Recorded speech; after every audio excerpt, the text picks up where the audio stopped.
కొన్ని రోజుల క్రితం ప్రకటన గ్రంథంలో నుండి 7 సంఘాలను గురించినటువంటి వివరాలు మనం నేర్చుకున్నాం. 22 అధ్యాయాల యొక్క సంక్షిప్త వివరణ, ఆ తర్వాత 7 సంఘాలను గురించినటువంటి సంగతులు మనం నేర్చుకున్నాం. ఎఫెసు, స్మరణ, పెర్గము, తుయతైరా, సార్దీసు, ఫిలదెల్ఫియా, లవోదికయ. ఈ 7 సంఘాల గురించి చెప్పేటప్పుడు నేను మీకు ఒక మాట చెప్పాను.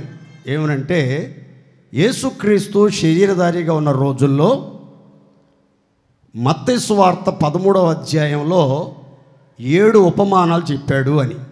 ఈ మత్తయి సువార్త 13వ అధ్యాయంలోని 7 ఉపమానాలు ప్రకటన గ్రంథంలోని 7 సంఘాలకు పోల్చి ప్రతిదీ వివరంగా బహు స్పష్టంగా మీతో చెప్పాలని ప్రేరేపించబడ్డాను.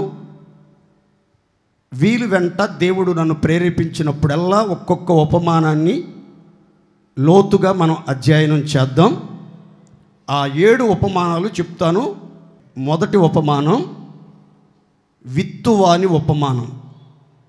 రెండవ ఉపమానం గోధుమలు గురుగులను గూర్చిన ఉపమానం. మూడవ ఉపమానం ఆవగింజను గూర్చిన ఉపమానం. 4వ ఉపమానం పుల్లని పిండిని గూర్చిన ఉపమానం.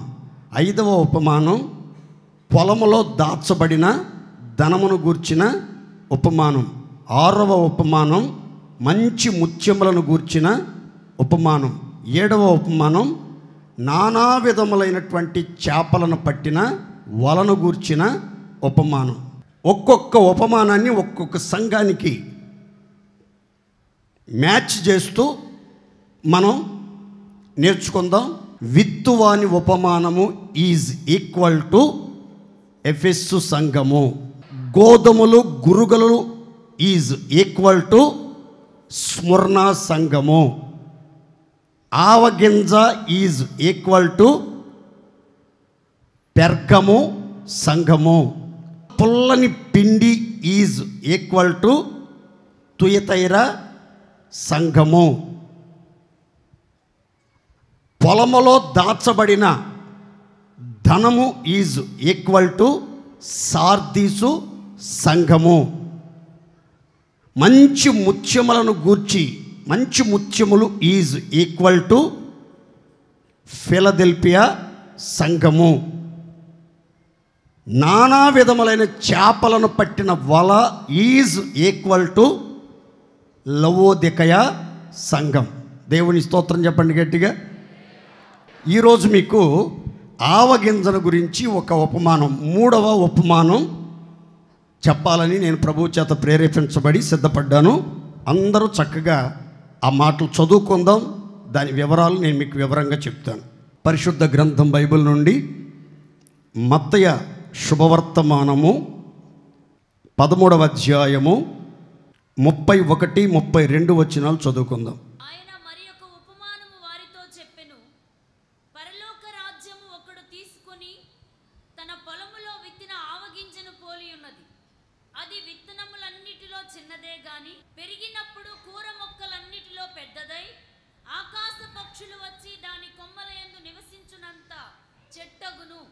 యేసుక్రీస్తు వారు చెప్పిన ఉపమానాలలో 3వ ఉపమానం పరలోక రాజ్యము ఒకడు తీసుకొని తన పొలములో విత్తిన ఆవగింజను పోలి ఉన్నది. అది విత్తనములన్నిటిలో చిన్నది, కానీ పెరిగినప్పుడు కూర మొక్కలన్నింటిలో పెద్దదై ఆకాశ పక్షులు వచ్చి దాని కొమ్మల యందు నివసించునంత చెట్టు అగును అనే మాట రాయబడింది ఇక్కడ. గ్రామటికల్గా ఆవగింజ అని రాయబడింది. వాడుక భాషలో ఆవగింజ లేదా ఆవాలు అంటారు. ఇంగ్లీష్లో మస్టర్డ్ సీడ్స్ అని అంటారు. ఈ ఆవాలు గురించి, ఆవ గింజలను గురించి, ఆవ చెట్టును గురించి, అది మొక్కని, అది చెట్టని, అది వృక్షమని మత్తయి సువార్త, మార్కు సువార్త, లూకా సువార్తల్లో మనకి అక్కడక్కడ కొన్ని మాటలు మనం గమనిస్తాం. ఆవగింజలో ఉన్నటువంటి అద్భుతమైనటువంటి వివరాలు యేసుక్రీస్తు వారు ఉపమాన రీతిగా వినుటకు శక్తి కలిగిన కొలది వచ్చిన ప్రజలందరికీ అద్భుతమైనటువంటి సందేశాన్ని అందించారు. ఈ ఆవగింజను గురించి 2 ఉపమానాలు, 6 సంగతులు చెప్తాను. 2 పోలికలు, 6 అద్భుతమైన సంగతులు మీతో చెప్తాను. దానికి ముందుగా ఆవగింజ పరిమాణములో చిన్నది, పనితీరులో పెద్దది. ఈరోజు ఈ సందేశానికి నేను పెట్టిన టైటిల్ ఏంటంటే, గుర్తుపెట్టుకోండి, పరిమాణములో చిన్నది, పనిలో పెద్దది. చూడటానికి చాలా చిన్నదిగా కనబడుతుంది, కానీ దాని పని, దాని ప్రయోజనాలు, దానివల్ల కలిగే లాభాలు చాలా విస్తారంగా ఉన్నాయి. చాలా సంగతులు ఉన్నాయి, కానీ లాభాలు, ప్రయోజనాలు ముఖ్యంగా ఈ ఆవగింజలో ఉన్న 6 పోషక విలువలు, అనేకమైన ప్రయోజనాలు క్లుప్తంగా చెప్పిన తర్వాత బైబిల్లో నుంచి 2 పోలికలు, 6 సంగతులు ఈ ఆవగింజల గురించి మీతో చెప్తాను. జాగ్రత్తగా వినండి. ఆవాలులో లేదా ఆవగింజలో ఉన్న 6 పోషక విలువలు, అనేకమైన అద్భుతమైన ప్రయోజనాలు క్లుప్తంగా చెప్తాను, జాగ్రత్తగా వినండి. మొదటి పోషక విలువ, ఫోటో న్యూట్రియంట్ గుణాలు కలిగింది ఈ యొక్క ఆవగింజ. అంటే పీచు పదార్థం చాలా ఎక్కువగా ఉంటుంది. ఈ పీచు పదార్థం ఎక్కువగా ఉన్న కారణాన్ని బట్టి జీర్ణ వ్యవస్థకు ఎంతో మేలు చేస్తాయి. మలబద్ధకం తగ్గిస్తుంది. జీర్ణ వ్యవస్థలో ఏర్పడే అనేకమైనటువంటి క్యాన్సర్ కణాలతో యుద్ధం చేసి క్యాన్సర్ని ఎదుర్కొని క్యాన్సర్ కణాలన్నిటినీ చంపగలిగినటువంటి సామర్థ్యం ఈ ఫోటో న్యూట్రియంట్ అని ఈ ఆవాల్లో ఉండే ఈ పోషకం ద్వారా ఆ క్యాన్సర్ కణాలన్నీ, జీర్ణ వ్యవస్థలో ఏర్పడే అనేకమైనటువంటి క్యాన్సర్ కణాలు నిర్మూలన చేయటానికి, నివారణ చేయటానికి, వాటితో పోరాడి వాటిని చంపేయటానికి ఈ ఆవగింజలు చాలా ఉపయోగపడతాయి. 2, సెలీనియం, మెగ్నీషియం అనే పోషకాలు పుష్కలంగా ఉంటాయి. సెలీనియం, మెగ్నీషియం అనే పోషకాలు చాలా ఎక్కువ మోతాదులో ఉంటాయి. వాటి యాంటీ ఇన్ఫ్లమేటరీ ద్వారా కడుపులో మంట, కడుపులో తరచుగా వచ్చి నొప్పి, ఇవన్నీ కూడా తగ్గించబడతాయి. ముఖ్యంగా ఆస్తమాతో బాధపడే వాళ్ళు గనక ఆహారంలో క్రమంగా ఈ ఆవాలు వాడటం అలవాటు చేసుకుంటే క్రమక్రమంగా ఆస్తమా వ్యాధి అదుపులోనికి వచ్చేస్తుంది, కంట్రోల్లోనికి వచ్చేస్తుంది. తర్వాత జలుబు, దగ్గు, జ్వరము, ఛాతి పట్టేసినట్టుగా ఉండే సమస్యలు ఏవైనా ఉంటే ఒక గ్లాసుడు నీళ్లు బాగా మరగబెట్టి దాంట్లో ఒక చిటికెడు ఆవాలు పొడి పౌడర్ వేసి ఆ తర్వాత ఆ నీటిని దించుకొని పట్టగలిగినంత వేడితో దాంట్లో ఒక స్పూను తేనె కలుపుకొని తాగితే దగ్గు, జలుబు, ఆ తర్వాత ఛాతి పట్టేసినట్టుండే సమస్యలు ఇవన్నీ కూడా తగ్గుముఖం పడతాయి. దేవుని స్తోత్రం చెప్పండి, గట్టిగా చెప్పాలి. 3, ఈ ఆవాల్లో ఉండే పోషక విలువలు విటమిన్ బి కాంప్లెక్స్ ఎక్కువగా ఉంటుంది. చాలామందికి బి కాంప్లెక్స్ తక్కువయ్యి టాబ్లెట్లు వాడుతూ ఉంటారు. ఈ ఆవా గింజలలో బి కాంప్లెక్స్ అనే అది చాలా ఎక్కువగా ఉంటుంది. దానివల్ల కలిగే ప్రయోజనం మేలు ఏంటంటే వ్యాధి నిరోధక శక్తి చాలా ఎక్కువగా కలుగుతుంది. వ్యాధులతో పోరాటం, ఏ వ్యాధి వచ్చినా వెంటనే తగ్గిపోద్ది, ఏ గాయం వచ్చినా వెంటనే మానిపోద్ది. అలాంటి ఒక అద్భుతమైనటువంటి శక్తి ఈ యొక్క విటమిన్ బి కాంప్లెక్స్లో ఆవగింజల్లో ఉంది. 4వది కెరోటిన్, ల్యూటిన్ వంటి పోషకాలు ఎక్కువగా ఉంటాయి ఆవాల్లో. కెరోటిన్, ల్యూటిన్ అనే పోషకాలు ఎక్కువగా ఉంటాయి. దీని ద్వారా కలిగేది ఏంటంటే మామూలుగా వయసు పెరిగే కొద్దీ రకరకాల సమస్యలు వస్తాయి. శరీరం కూడా మృతతుల్యం అవటం, ముడతలు పట్టడం, ముసలి రూపురేఖలు ఏర్పడటం జరుగుతుంది. కానీ ఈ ఆవాలు క్రమముగా ఆహారంలో వాడుకునేటువంటి వాళ్ళకట ఈ ఆవగింజలు ఏం చేస్తాయంటే ఆ వృద్ధాప్య ఛాయలు రాకుండా దీర్ఘకాలం యవ్వనంగా కనిపించేదానికి ఈ ఆవాలు చాలా తోడ్పడతాయట. దేవుని స్తోత్రం చెప్పండి గట్టిగా. 5వది నియాసిన్ వంటి పోషకాలు ఎక్కువగా ఉంటాయి ఆవాల్లో.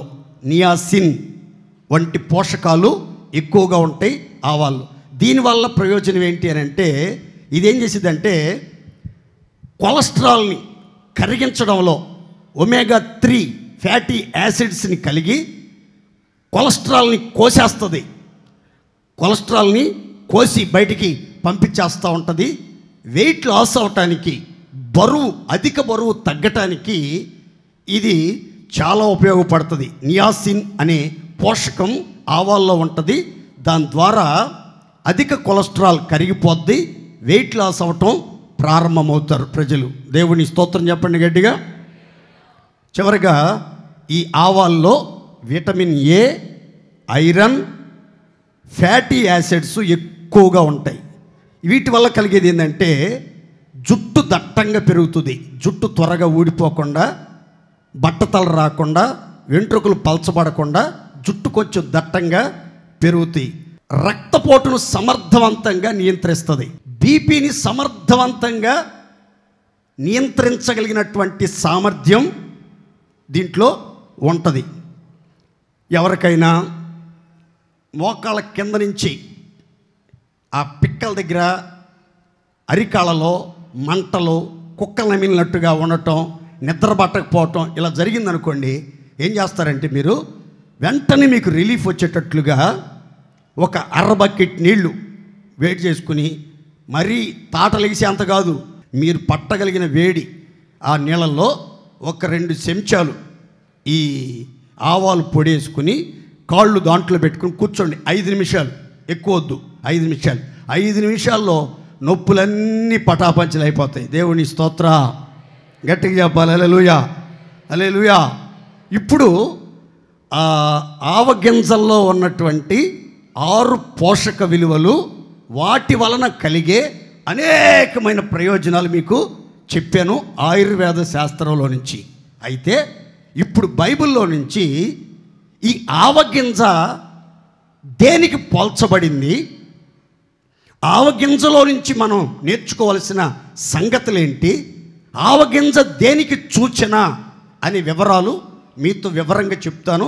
2 పోలికలు, 6 సంగతులు, ఆవగింజల సందేశం. దేవునికి మహిమ కలుగునుగాక.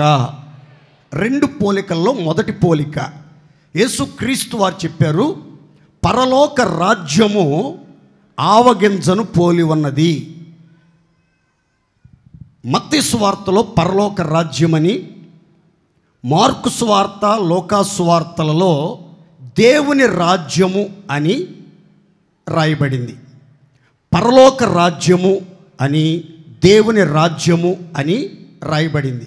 ఇంతకీ పరలోక రాజ్యం, దేవుని రాజ్యం దేనితో పోలుస్తున్నాడు, దేనితో పోల్చి ఉపమానాన్ని ప్రారంభించారు యేసుక్రీస్తు వారంటే ఆవగింజతో పోల్చి ఉపమానాన్ని ప్రారంభించారు.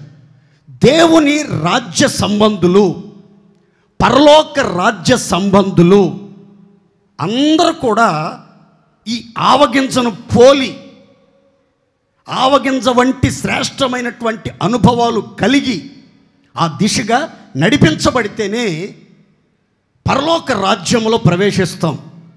దైవ రాజ్యములో దేవుని సన్నిధిలో నిలిచి ఉంటాం.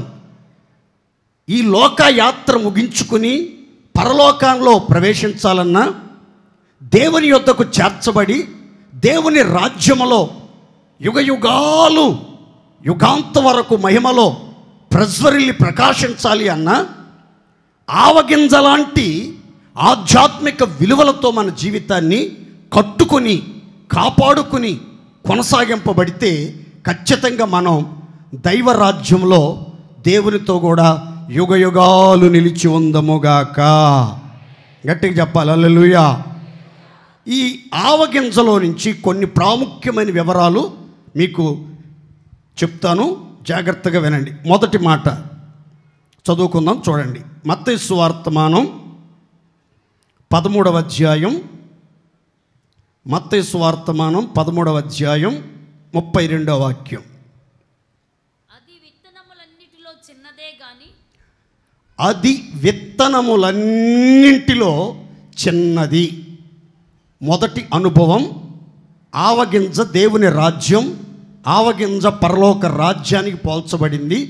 పరలోక రాజ్య సంబంధులుగా జీవించాలని ఆశించిన వాళ్ళు ఈ ఆవగింజలో నుంచి నేర్చుకోవాల్సిన ఆత్మీయ పాఠాలు ఏంటి అని అంటే, మొదటి అనుభవం అది కూరగింజలన్నింటిలో చిన్నది, బహు చిన్నది. దేవుని స్తోత్రం చెప్పండి గట్టిగా. ఈ ఆవాలు చూడని వాళ్ళు ఎవరు ఉండరు. అన్నీ వేసి చూడు, నన్ను వేసి చూడు అన్నట్లుగా ప్రతి తాలింపులో తప్పనిసరిగా ఆవగింజలు కనబడతాయి. అవి చూడటానికి పెద్ద అందంగా ఉండవు, ఆకర్షణగా ఏమీ ఉండవు. కానీ ప్రతి ఇంటిలో, ప్రతి వంట గది డబ్బాల్లో తప్పనిసరిగా ఆవగింజలు మాత్రం ఉంటాయి. అవి అందరూ చూసే ఉంటారు. అవి చాలా చిన్న పరిమాణంలో, చిన్న సైజులో ఉంటాయి. యేసుక్రీస్తు వారు కూడా చెప్తున్నారు, ఆవగింజ కూరగింజలన్నిటిలో కూడా అది చాలా చిన్నది అని. అంటే పరలోక రాజ్య సంబంధులు, దేవుని రాజ్య వారసులైనటువంటి వాళ్ళందరూ కూడా ఎలా జీవించాలి, ఏమి నేర్చుకోవాలి ఈ ఆవగింజలో నుంచి అంటే, మనం కూడా చిన్న బిడ్డలుగా మార్పు చెందుదముగాక. గట్టిగా చెప్పండి హల్లెలూయా. ఈ ఆవగింజ ఏ రీతిగా చూడటానికి చిన్నగా కనబడుతుందో, చూపర్ల దృష్టికి చాలా స్వల్పంగా, చాలా అల్పమైనదిగా కనబడుతుందో, మనం కూడా తప్పనిసరిగా ఎంత ఎదిగినా, ఎంత వయసు వచ్చిన వారమైనా, యవనస్తులమైనా, పెద్దలమైనా, వృద్ధులమైనా, తుది శ్వాస విడిచే నిండు వృద్ధాప్యంలోనికి వెళ్ళినా మనం మదిలో, మన జ్ఞాపకాల్లో ఉండాల్సింది ఏంటంటే, నేను చిన్న బిడ్డని, నేను చిన్న ఆవగింజని, నేను చిన్నదానను, నేను చిన్నవాడిని అన్న ఆలోచనలు మీ హృదయ అంతరంగాలలో నిరంతరం నిలిచి ఉండాలి. దేవునికి మహిమ కలుగును గాక. ఆవగింజ చిన్నది, ఆవగింజ చిన్నది అని రాయబడింది.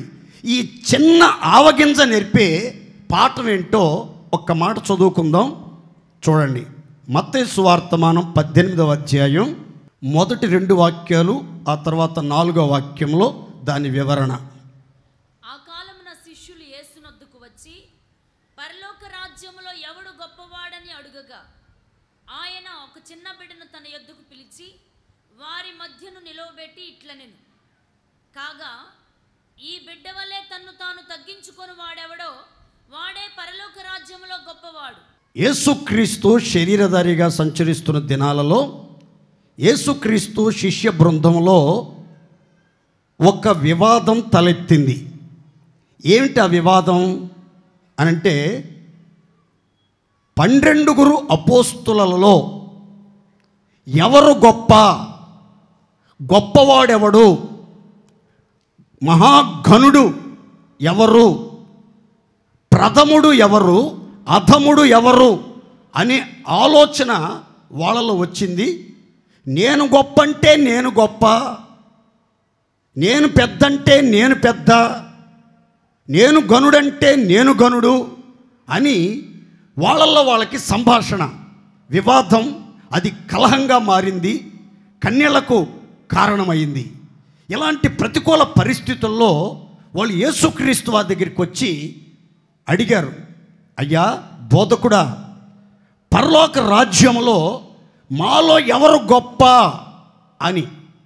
అప్పుడు యేసుక్రీస్తు వారు ఏం చెప్పారు అని అంటే, వారి మధ్యలో ఒక చిన్న బిడ్డను ఎత్తి వారి మధ్యలో నిలవబెట్టి వాళ్ళతో చెప్తున్నారు, మీలో ఎవరైతే ఈ చిన్న బిడ్డ వలె మార్పు చెందుతారో, రూపాంతరం చెందుతారో వారే పరలోక రాజ్యంలో గొప్పవారు అని చెప్తూ, ఈ చిన్న బిడ్డల వలె ఎవరైతే తమను తాము తగ్గించుకుంటారో వాళ్ళు పరలోక రాజ్యంలో హెచ్చించబడతారు. దేవునికి స్తోత్ర. చూడండి, దేవుని సన్నిధికి వచ్చినటువంటి మనం ఈ ఆవగింజలాగా, ఈ ఆవగింజ ఏ రీతిగా చూడటానికి చిన్నదిగా ఉందో, మనం కూడా భూలోకంలో అన్ని విషయాల్లో చిన్న బిడ్డల్లాగా మార్పు చెందితేనే, చిన్న బిడ్డల్లాగా మనల్ని మనం తగ్గించుకొని దీనత్వం కలిగి, మంచి మనస్సాక్షి కలిగి, నిర్మలమైనటువంటి హృదయంతో నడిపించబడితేనే మనం హెచ్చించబడతాం, పరలోక రాజ్యంలో ప్రవేశిస్తాం, పరలోక రాజ్యంలో కూడా గొప్పవారిగా ఉంటామని యేసుక్రీస్తు వారు చెప్పారు. అంటే యేసుక్రీస్తును నమ్ముకొని, యేసయ్య రక్తంతో కడగబడి, బాప్తిస్మం పొంది నీతిని ధరించుకొని, ఆత్మచేత ముద్రించబడి, యేసును వెంబడిస్తూ యేసయ్య శిష్యులుగా, సహోదరులుగా, విశ్వాసులుగా, దేవుని బిడ్డలుగా నడిపించబడుతున్నటువంటి మనలో ఉండవలసినటువంటి మొట్టమొదటి అనుభవం ఏంటంటే, చిన్న బిడ్డల వలె మార్పు చెందాలి. చిన్న బిడ్డల వలె మార్పు చెందాలి. చిన్న బిడ్డలలాగా మార్పు చెందటం అంటే ఏంటి అని అంటే, తగ్గింపు జీవితం. ఇక్కడ యేసుక్రీస్తు చెప్పాలనుకున్న సందేశం, తగ్గింపు జీవితం ఉండాలి మనకి. మనకి కలిగిన వాటిని బట్టి అతిశయించకుండా,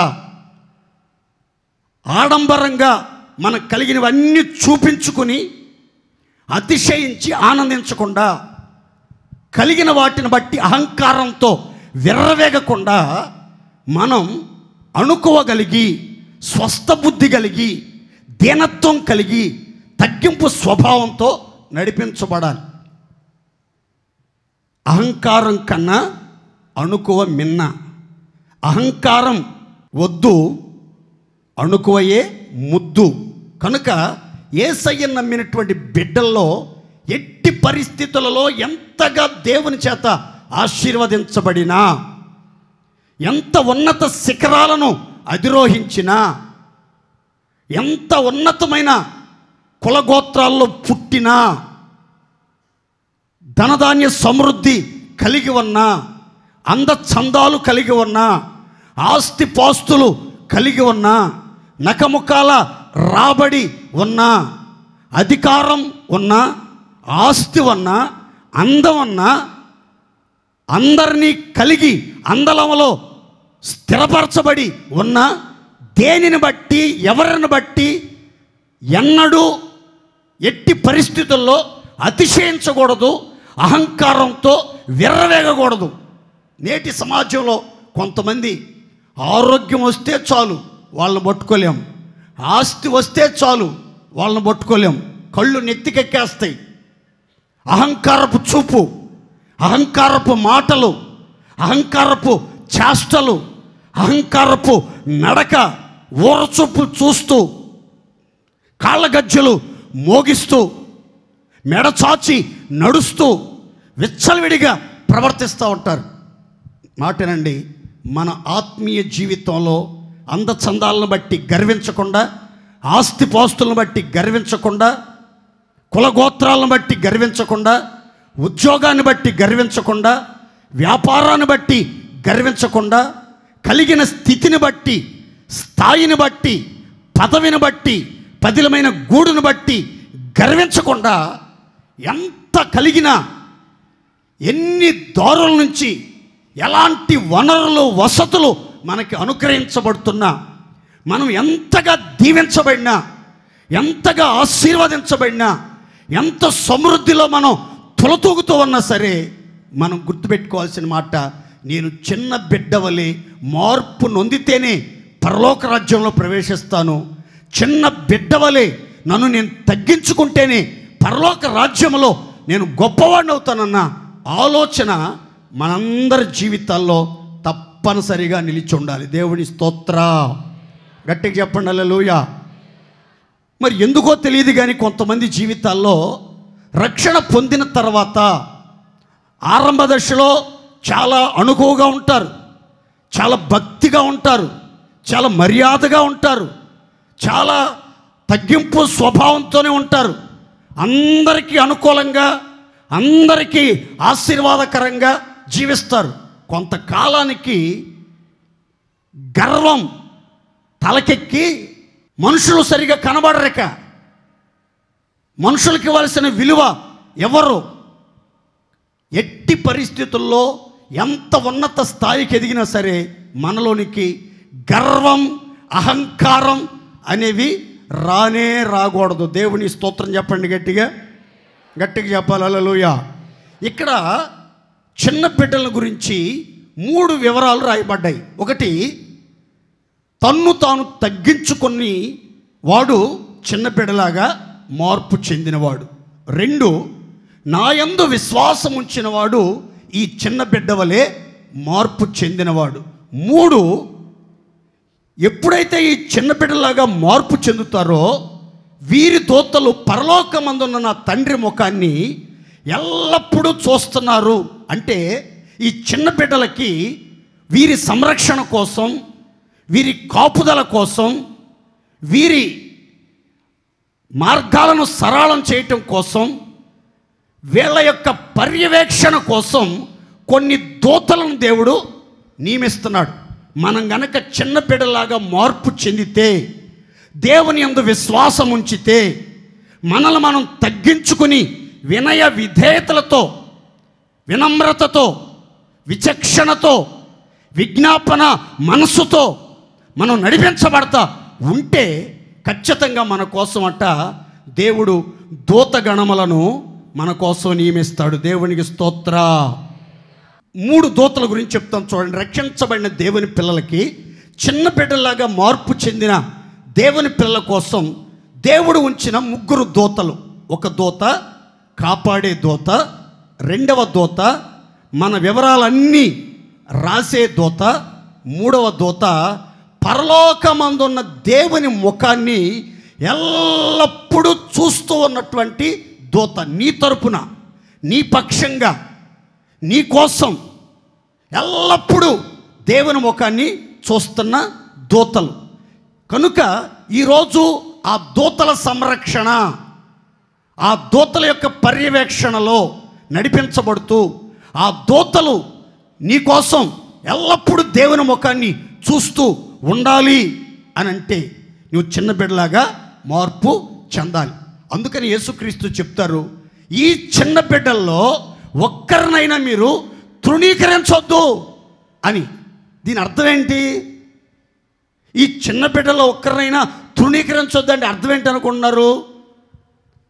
తమ్మును తాము తగ్గించుకుని హెచ్చించుకోవటానికి, అతిశయించడానికి, గొప్ప చెప్పుకోవటానికి ఎన్ని అర్హతలు ఉన్నా సరే వాటన్నిటిని పక్కన పెట్టి చిన్న బిడ్డలాగా మార్పు చెంది తగ్గింపు స్వభావంతో నడిపించబడుతున్న వారిని చులకనగా చూడొద్దు, చిన్న చూపు చూడొద్దు, వారిని తృణీకరించొద్దు, వారిని నిరాకరించొద్దు. వాళ్ళు అల్పులు, బలహీనులు, వారికి ఎవరు లేరు. వాళ్ళు ఎన్నన్నా పడతారు, ఏమన్నా పడతారు. ఎంత దూషించినా, ముఖాన ఉమ్మేసినా, దాడి చేసినా, దుర్భాషలు మాట్లాడినా, దూషించినా ఏం పట్టించుకోకుండా మౌనంగా ఉంటారు. వాళ్ళది చిన్నపిల్లల మనసు అండి, వాళ్ళది చిన్నపిల్లల మెంటాలిటీ అండి అని మీరు హేళన చేసి, చులకనగా భావించి, చిన్న చూపు చూసి ఎవరినైనా చిన్న బిడ్డల్లాగా మార్పు చెందిన వారిని తృణీకరిస్తే, ఇదిగో ఆ చిన్న బిడ్డల యొక్క దూతలు పరలోకమందు ఉన్నటువంటి తండ్రి ముఖాన్ని చూస్తూ చెప్తారట, అయ్యా ఇదిగో నీ కోసం పరలోక రాజ్యములో ప్రవేశించడం కోసం, పరలోక రాజ్యములో గొప్పవాడిగా నిలబడటం కోసం తగ్గించుకుని విశ్వాసం ఉంచి చాలా జాగరూకుడై ప్రవర్తిస్తున్నటువంటి ఈ వ్యక్తిని ఇలా తృణీకరిస్తున్నారు, నిరాకరిస్తున్నారు, హేళన చేస్తున్నారు, అవమానపరుస్తున్నారు, అల్లరి చేస్తున్నారు, దూషిస్తున్నారు, దుర్భాషలాడుతున్నారు అని ఆ దూతలట ఎల్లప్పుడూ దేవుని ముఖాన్ని చూస్తూ సంభాషణ చేస్తాయట. ఆ దూతలు గనక ఈ చిన్న బిడ్డల పక్షంగా దేవుని చెవట మొదలు పెడితే దేవుడు ఊరకనే ఉండడు. చిన్న పిల్లల పక్షంగా బాహువు చాపి ఘనకార్యాలు మొదలు పెడతాడు. దేవుని స్తోత్రం కలుగునుగాక. నమ్మిన వాళ్ళంతా సంతోషంగా చేతులెత్తి స్తోత్రం చెప్పండి, గట్టిగా గట్టిగా చెప్పండి హల్లెలూయా. ఇప్పుడు ఆవగింజ ఎలా ఉంది? చిన్నది. చెప్పండి అందరు గట్టిగా. ఇప్పుడు చిన్నగా మనం మారిపోవాలి అని అంటే, మీసాలు గెడ్డాలు వచ్చినా, పెళ్ళై 2 పిల్లల తల్లి అయినా, చిన్న పిల్లలాగా మారాలి అంటే అర్థం ఏంటంటే, మన మనస్సు మారి నూతన పరచబడటం వలన రూపాంతరం చెందాలి. చిన్నపిల్లల్లో కపటం ఉండదు, చిన్నపిల్లల్లో దూషణ మాటలు ఉండవు, చిన్నపిల్లల్లో వేషధారణ ఉండదు, చిన్నపిల్లల్లో ఎటువంటి దుర్గుణాలు ఉండవు, కళ్ళ కపటం లేని మనస్సు. అందుకే ఓ పాట పాడుతూ ఉంటారు, పిల్లలు దేవుడు చల్లని వారు కళ్ళ కపటం ఎరుగని కరుణామయులు. కనుక చిన్న పిల్లల్లో ఏ కళ్ళ కపటం ఉండదు. అలాగే మనం కూడా కళ్ళ కపటం లేకుండా, కల్మషం లేకుండా, ఎటువంటి విభేదాలు విద్వేషాలు లేకుండా మనం యథార్థంగా క్రొత్తగా జన్మించిన శిశువులను పోలిన వారమై మన మనస్సు మారి నూతన పరచబట్టు వలన మనస్సు మారాలి, హృదయం మారాలి, ప్రవర్తన మారాలి, అలవాట్లు మారాలి, ఆచారాలు మారాలి, పద్ధతులన్నీ మారిపోవాలి. కంప్లీట్గా క్రొత్తగా పుట్టినటువంటి శిశువుని ఒక్కసారి చూడండి. ఆ బిడ్డ యొక్క కళ్ళు కానీ, ఆ బిడ్డ యొక్క చర్మం కానీ, ఆ బిడ్డ యొక్క మనస్సు కానీ, ఆ బిడ్డ యొక్క ఏడుపు కానీ, ఆ బిడ్డ యొక్క నవ్వు కానీ ఎంత స్వచ్ఛంగా ఉంటుందో, ఎంత నిర్మలంగా ఉంటుందో, ఎంత తేటగా ఉంటుందో, అలాగూ దేవుని పిల్లలమైనటువంటి మనం దేవుని రాజ్యంలో ప్రవేశించేంత వరకు కూడా ఎలా ఉండాలి అని అంటే, చిన్న పిల్లల్లాగానే మనం జీవించాలి. దేవుని స్తోత్ర. గట్టిగా చెప్పుకోండి హల్లెలూయా. చిన్నపిల్లలాగానే ఉండాలి మనం. చిన్నపిల్లలు అంటే ఏంటి చెప్తాను చూడండి. ఇంకొక మాట మీకు గుర్తుంటానికి, పేతురు జైల్లో ఉన్నాడు. సంఘమంతా అత్యాశక్తితో ప్రార్థన చేస్తున్నారు. రాత్రంతా ప్రార్థన చేస్తూనే ఉన్నారు, గంటలు. అయితే వారి మధ్యలో ఒక చిన్నది నిద్రపోకుండా, మారం చేయకుండా, అల్లరి చేయకుండా ప్రార్థన చేస్తుంది విశ్వాసంతో. ఈలోపు పేతురు వచ్చి తలుపు కొట్టాడు. పేతురు స్వరాన్ని పసిగట్టింది ఆ చిన్నది. వెంటనే ప్రార్థిస్తున్నటువంటి సమూహం దగ్గరికి వచ్చి చెప్పింది, పేతురు గారు వచ్చేసారు అని. వాళ్ళు అంటారు, ఏయ్ పిచ్చిదానే, ఏయ్ నీకు మెంటల్ అంటే పిచ్చిదానే. ఇప్పుడు పేతురు రావటం ఏంటే పిచ్చి మాటలు కాకపోతే? నాకు నచ్చిన మాట ఏంటో చెప్పమంటారా? మామూలుగా పిల్లలు 9 గంటలకల్లా నిద్రేసేస్తారు. బాగా విపరీతం అనుకుంటే 10, ఇంకా విపరీతం అనుకుంటే 11. ఏది ఇప్పుడు ఈ సెల్ ఫోన్లు వచ్చినాయి కాబట్టి ఆ ఫోన్ ఇస్తే దాంట్లో ఆటలాడుకుంటానో, ఇది బొమ్మలు చూసుకుంటానో, కాసేపు 11 దాకా ఉంటారు. ఆ తర్వాత సెల్ ఫోన్ చూస్తానే నిద్రపోతారు. కానీ ఈ చిన్నది ఏం చేస్తుందంటే రాత్రంతా పెద్దోళ్ళ కంటే కూడా బాధ్యతగా, ఆసక్తిగా, విశ్వాసంగా ప్రార్థన చేస్తుంది. ఆ ప్రార్థన చేస్తా విశ్వాసం ఉంచినటువంటి ఆ చిన్నదాన్ని పట్టుకుని ఈ పెద్దలంతా ఏమన్నారంటే పిచ్చిదానంట, పిచ్చిది ఇది పిచ్చిది, ఇది పిచ్చిది, ఇది ఏం మాట్లాడుతుందో దీనికి అర్థం కావట్లేదు అన్నారు. కొన్నిసార్లు చిన్నపిల్లల్లాగా మార్పు నొంది భక్తిగా, విశ్వాసంతో, నిరీక్షణతో కూడిన మాటలు, విశ్వాసంతో కూడినటువంటి మాటలు మనం మాట్లాడుతుంటే మనం చూసి చాలామంది అనుకుంటారు ఏదో పిచ్చి పట్టినట్టుంది, బాగా భక్తి ముదిరినట్టుంది, ఈ మధ్య ఈ మనిషి ఎవరితో మాట్లాడతలేదు, ఎవరితో ఇదివరకు అందరితో కలివిడిగా ఉండేది, ఇప్పుడు నాన్ స్టాప్గా మాట్లాడుతూ ఉండేది, ఈ మధ్యలో చాలా మార్పు వచ్చేసి ఏదో పిచ్చి పట్టినట్టుంది అనుకుంటారు. మనకు పట్టిన పిచ్చి ఏదైనా పట్టిందంటే అది యేసయ్య పిచ్చి మాత్రమే. దేవుని స్తోత్ర, గట్టిగా చెప్పండి హల్లెలూయా. యేసయ్య పిచ్చి తప్ప ఇంక వేరే పిచ్చి పట్టకూడదు, మనకి వేరే పిచ్చి పట్టకూడదు. కనుక మనకు పట్టే ఒకవేళ పర్లేదు. ఇప్పుడు ఈ అమ్మాయికి చిన్నదానికి పట్టిన పిచ్చి ఏంటంటే యేసయ్య పిచ్చి పట్టింది, పేతురు గారి పిచ్చి పట్టింది, దేవుడి పిచ్చి పట్టింది, విశ్వాసములో ఉంది, ప్రార్థనా శక్తితో నడిపించబడింది. ఈ చిన్నపిల్లలాగా మనం కూడా ఆసక్తిగా ఆత్మీయ జీవితంలో మెలకువగలిగి ఉండాలి. ప్రార్థనలో పోరాడే సాహసం మనం చెయ్యాలి. దైవజనుల స్వరాన్ని గుర్తుపట్టగలిగినటువంటి మనసు ఉండాలి.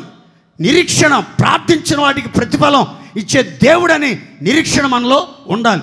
ఇలాంటి శ్రేష్టమైనటువంటి స్వభావాలతో ఈ ఆవగింజలాగా ఆఖరి శ్వాస వరకు చిన్న పిల్లలమై, మార్పు నొందిన చిన్నపిల్లలమై, తగ్గింపు జీవితం, దీనత్వం కలిగి, అణుకువ స్వస్థ బుద్ధి కలిగి, ఏ ఒక్కరికి ఆటంకంగా, అభ్యంతరంగా ఉండక, దేనిని బట్టి, ఎవరిని బట్టి అతిశయించక, అహంకారంతో పెచ్చురిల్లిపోక, అణుకువ స్వస్థ బుద్ధి కలిగి ఆఖరి శ్వాస వరకు దేవుని మార్గాలలో నడిపించబడుదముగాక.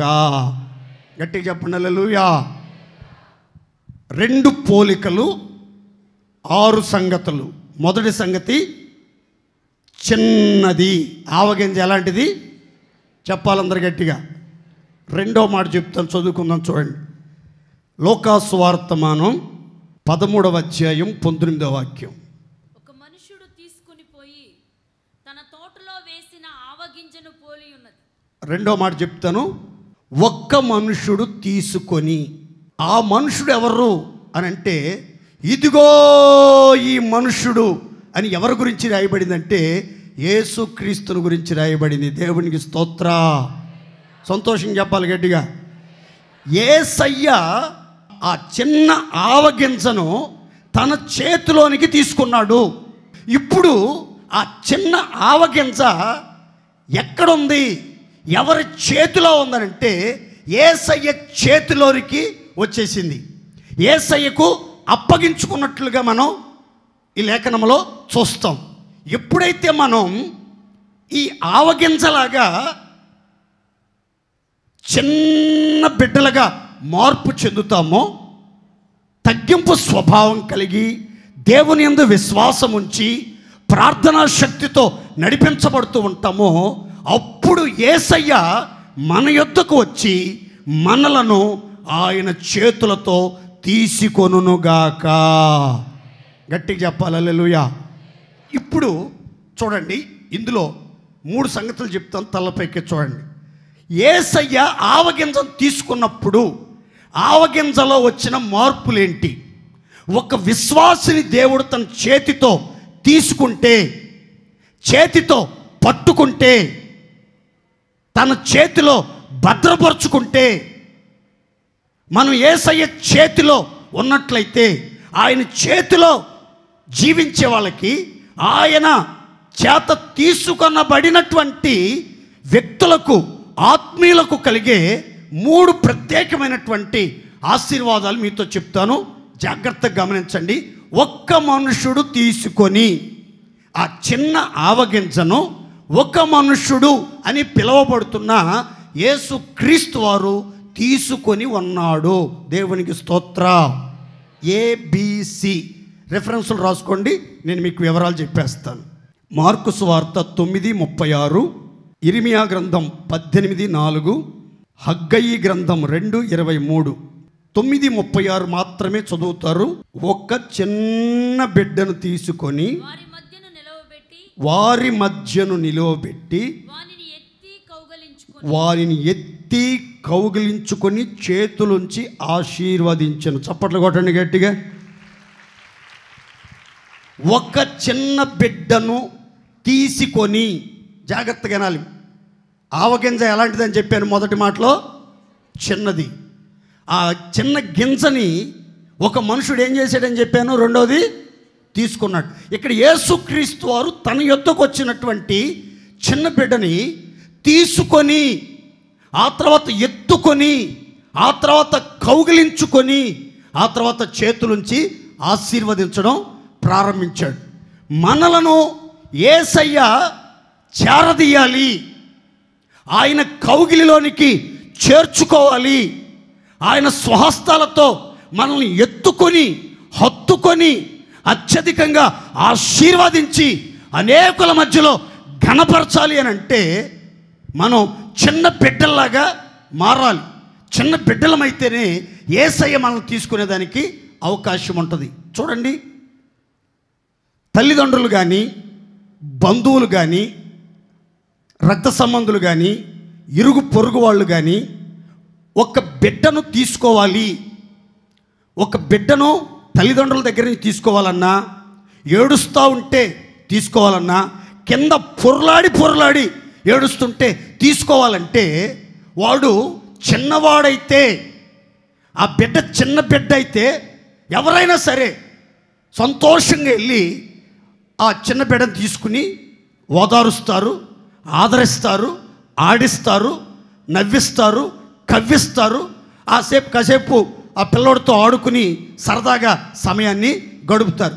అలా కాకుండా 30-40 సంవత్సరాలు వచ్చిన తర్వాత నన్ను తీసుకుని ఎత్తుకో, నన్ను తీసుకుని హత్తుకో, నన్ను తీసుకొని కౌగిలించుకో అంటే, ఒరేయ్ దున్నపోతున్నట్టున్నావు, నాకంటే ఎత్తరగా కనబడుతున్నావు, నిన్ను నేనెక్కడ ఎత్తుకునేదిరా, నిన్ను నేనెక్కడ తీసుకునేదిరా అని మనమే అంటాం. ఇప్పుడు దేవుడు కూడా మనల్ని తీసుకోవాలి, తన చేతులతో మనల్ని ఎత్తుకోవాలి, మనల్ని కౌగిలించుకొని చేతులుంచి ఆశీర్వదించాలంటే మనం చిన్న బిడ్డలాగా మారితే, ఆ చిన్న బిడ్డల్ని ఖచ్చితంగా గుర్తుపెట్టుకోండి, వాళ్ళందరినీ యేసయ్య తన బంగారు చేతులతో తీసుకొనుగాక. గట్టిగా చెప్పండి హల్లెలూయా. తీసుకున్న ప్రతి ఒక్కరిని ఏం చేస్తాడంటే ఎత్తుకుంటాడు, ఎత్తుకున్న ప్రతి ఒక్కరిని అత్యధికంగా ఆశీర్వదించునుగాక. మనం మన తల్లిదండ్రులు ఎత్తుకోవాలని ఆరాటపడుతూ ఉంటాం, పెద్దలు ఎత్తుకోవాలని ఆరాటపడుతూ ఉంటాం, అందరూ మనల్ని పైకెత్తాలని ఆశిస్తూ ఉంటాం. కానీ స్వయం సంభూతుడైన సర్వాధికారి అయిన యేసుక్రీస్తే పరిశుద్ధమైన హస్తాలతో, బంగారపు హస్తాలతో, ప్రశస్తమైన చేతులతో మనల్ని ఎత్తుకొని మనల్ని తీసుకొని ఆశీర్వదించాలంటే మనం చిన్నపిల్లలాగా మారాలి. ఒకరోజు ఇర్మియాతో దేవుడు మాట్లాడాడు. ఇర్మియా, నువ్వు కుమ్మరివాని ఇంటికి వెళ్ళాలి, కుమ్మరివాని ఇంటికి వెళ్ళాలి, అక్కడ నేను నీతో మాట్లాడతాను అన్నాడు. ఇర్మియా బయలుదేరాడు, నెమ్మదిగా కుమ్మరివాని ఇంటికి వచ్చాడు. అక్కడ ఒక కుమ్మరివాడు సారె మీద జిగట మన్నుతో ఒక పాత్రను సిద్ధపరుస్తున్నాడు. ఆ సారె మీద జిగట మన్నుతో పాత్రను చిత్రీకరిస్తున్నటువంటి సమయంలో ఆ కుమ్మరి చేతిలో నుంచి జిగట మన్ను జారిపోతుంది, రూపం కోల్పోతూ ఉంది. యుక్తమైన పాత్రగా సిద్ధపరచబడకుండా, యోగ్యమైన పాత్రగా సిద్ధపరచబడకుండా, కరుణా పాత్రగా సిద్ధపరచబడకుండా, ఒక క్రొత్త పాత్రగా సిద్ధపరచబడకుండా, వాడుకొనుటకు ఉపయోగపడే పాత్రగా మార్చబడకుండా ఆ కుమ్మరి చేతిలో ఆ జిగట మన్ను విడిపోతూ ఉంది, జారిపోతూ ఉంది, స్వారూప్యాన్ని కోల్పోతూ ఉంది. అప్పుడు ఆ కుమ్మరి ఏం చేశాడంటే జారిపోతున్న ఆ జిగట మన్నుని మరలా తీసుకొని, ఆ మాట మీరు గమనించాలి, ఆ జిగట మన్నుని మరలా తీసుకొని సారె మీద పెట్టి ఒక యుక్తమైనటువంటి పాత్రను సిద్ధపరిచాడు. దేవునికి స్తోత్ర. గట్టిగా చెప్పాలి హల్లెలూయా. మనల్ని గనక యేసయ్య అనే పరమ కుమ్మరి తన చేతులతో తీసుకుంటే, మనం ఒకవేళ పలుమార్లు జారిపోతున్నా, పలుమార్లు తొలగిపోతున్నా, పలుమార్లు దేవునికి దూరమైపోతున్నా, దేవుని స్వారూప్యాన్ని కోల్పోయి, దేవుని పోలికలు కోల్పోయి, దైవాశీర్వాదాలకి దూరమై, వికారంగా, ఆకారం లేని వికారమైనటువంటి రూపంలో విచ్ఛిన్నమవుతున్నటువంటి బ్రతుకుతో అతుకుల బతుకుగా నడిపించబడుతున్నప్పుడు, మనం గనక పరమ కుమ్మరి అయిన దేవదేవుని చేతిలో గనక తీసుకున్నాడంటే ఖచ్చితంగా ఒక యుక్తమైనటువంటి పాత్రగా, యోగ్యమైన పాత్రగా, ఆశీర్వాదకరమైన పాత్రగా, వాడబడే ఘనమైన పాత్రగా మలిచేదాకా ఆయన వదిలిపెట్టకుండా, ఎంత విసిగించినా సరే ఆయన విసిగిపోకుండా, అలసిపోకుండా, ఎంత సమయమైనా, ఎంత కష్టమైనా, ఎంత నష్టమైనా ఓర్పుతో, నేర్పుతో ఒక యుక్తమైన పాత్రని సిద్ధపరుస్తాడు.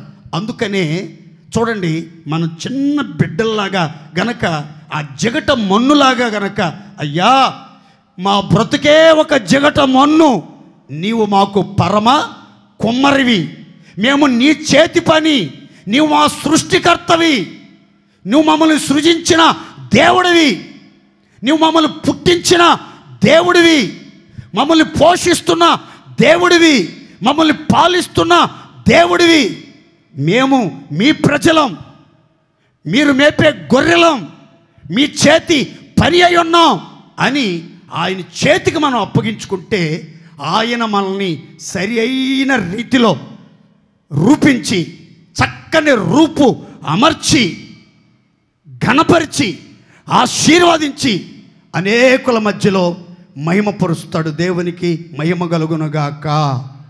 గట్టిగా చెప్పండి హల్లెలూయా.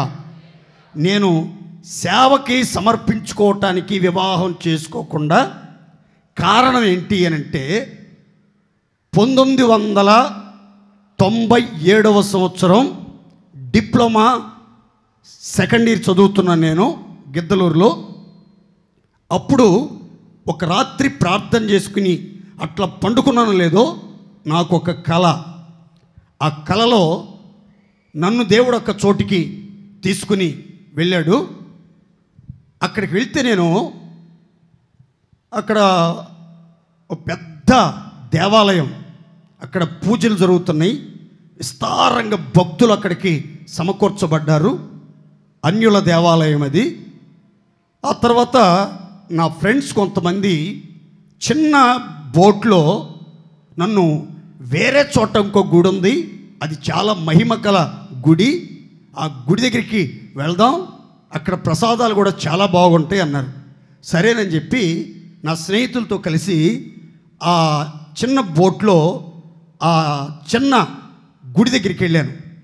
గుడి దగ్గరికి వెళ్తే గుడి ఎంట్రాన్స్లో ఇద్దరు అందమైన కన్యకలు, దేవలోకం నుంచి దిగొచ్చిన దేవకన్యల్లాగా ఉన్నారు.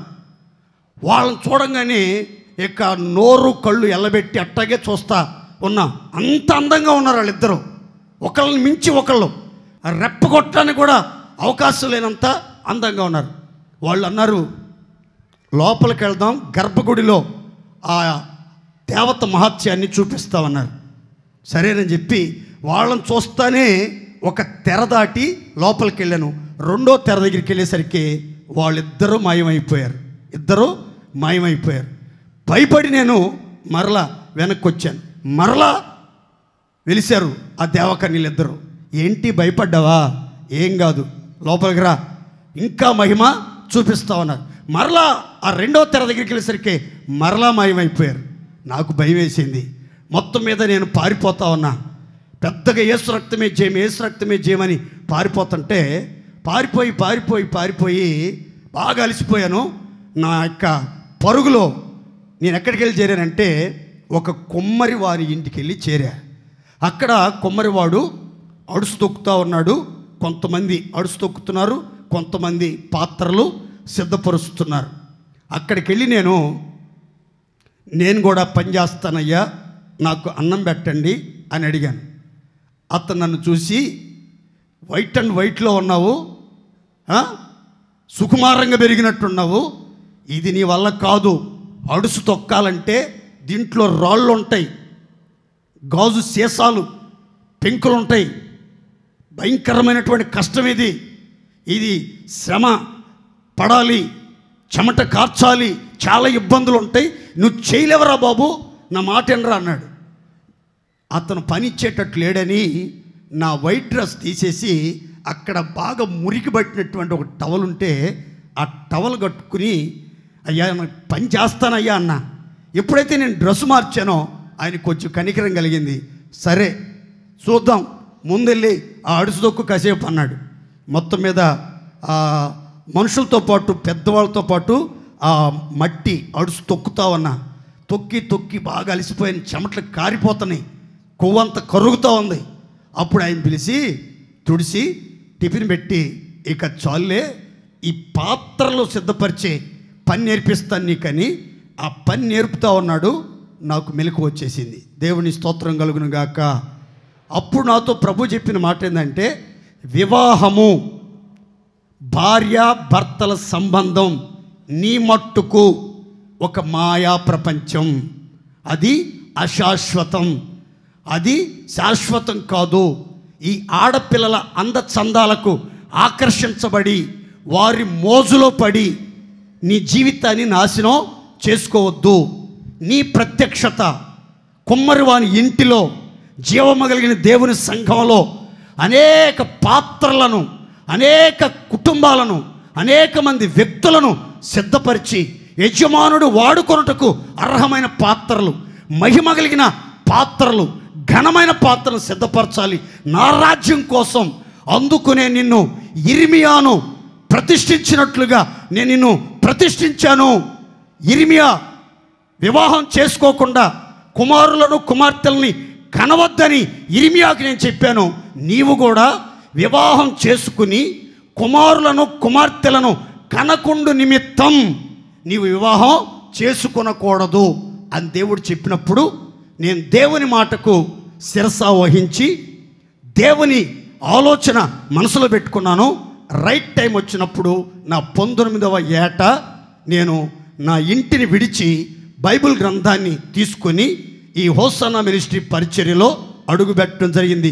నాటి నుంచి 26 సంవత్సరాలు ఈ యొక్క నాజీరు వ్రతాన్ని ఆచరించే భాగ్యం దేవుడు నాకు అనుగ్రహించాడు. దేవుని స్తోత్ర. అందరూ సంతోషం చెప్పండి గట్టిగా హల్లెలూయా. ఇక్కడ జిగటమన్ను సారె మీద నుంచి జారిపోతున్నప్పుడు కుమ్మరి ఏం చేశాడంటే మరలా తీసుకొని యుక్తమైన పాత్రగా మార్చాడు. మనల్ని కూడా ఆయన తీసుకోబోతున్నాడు.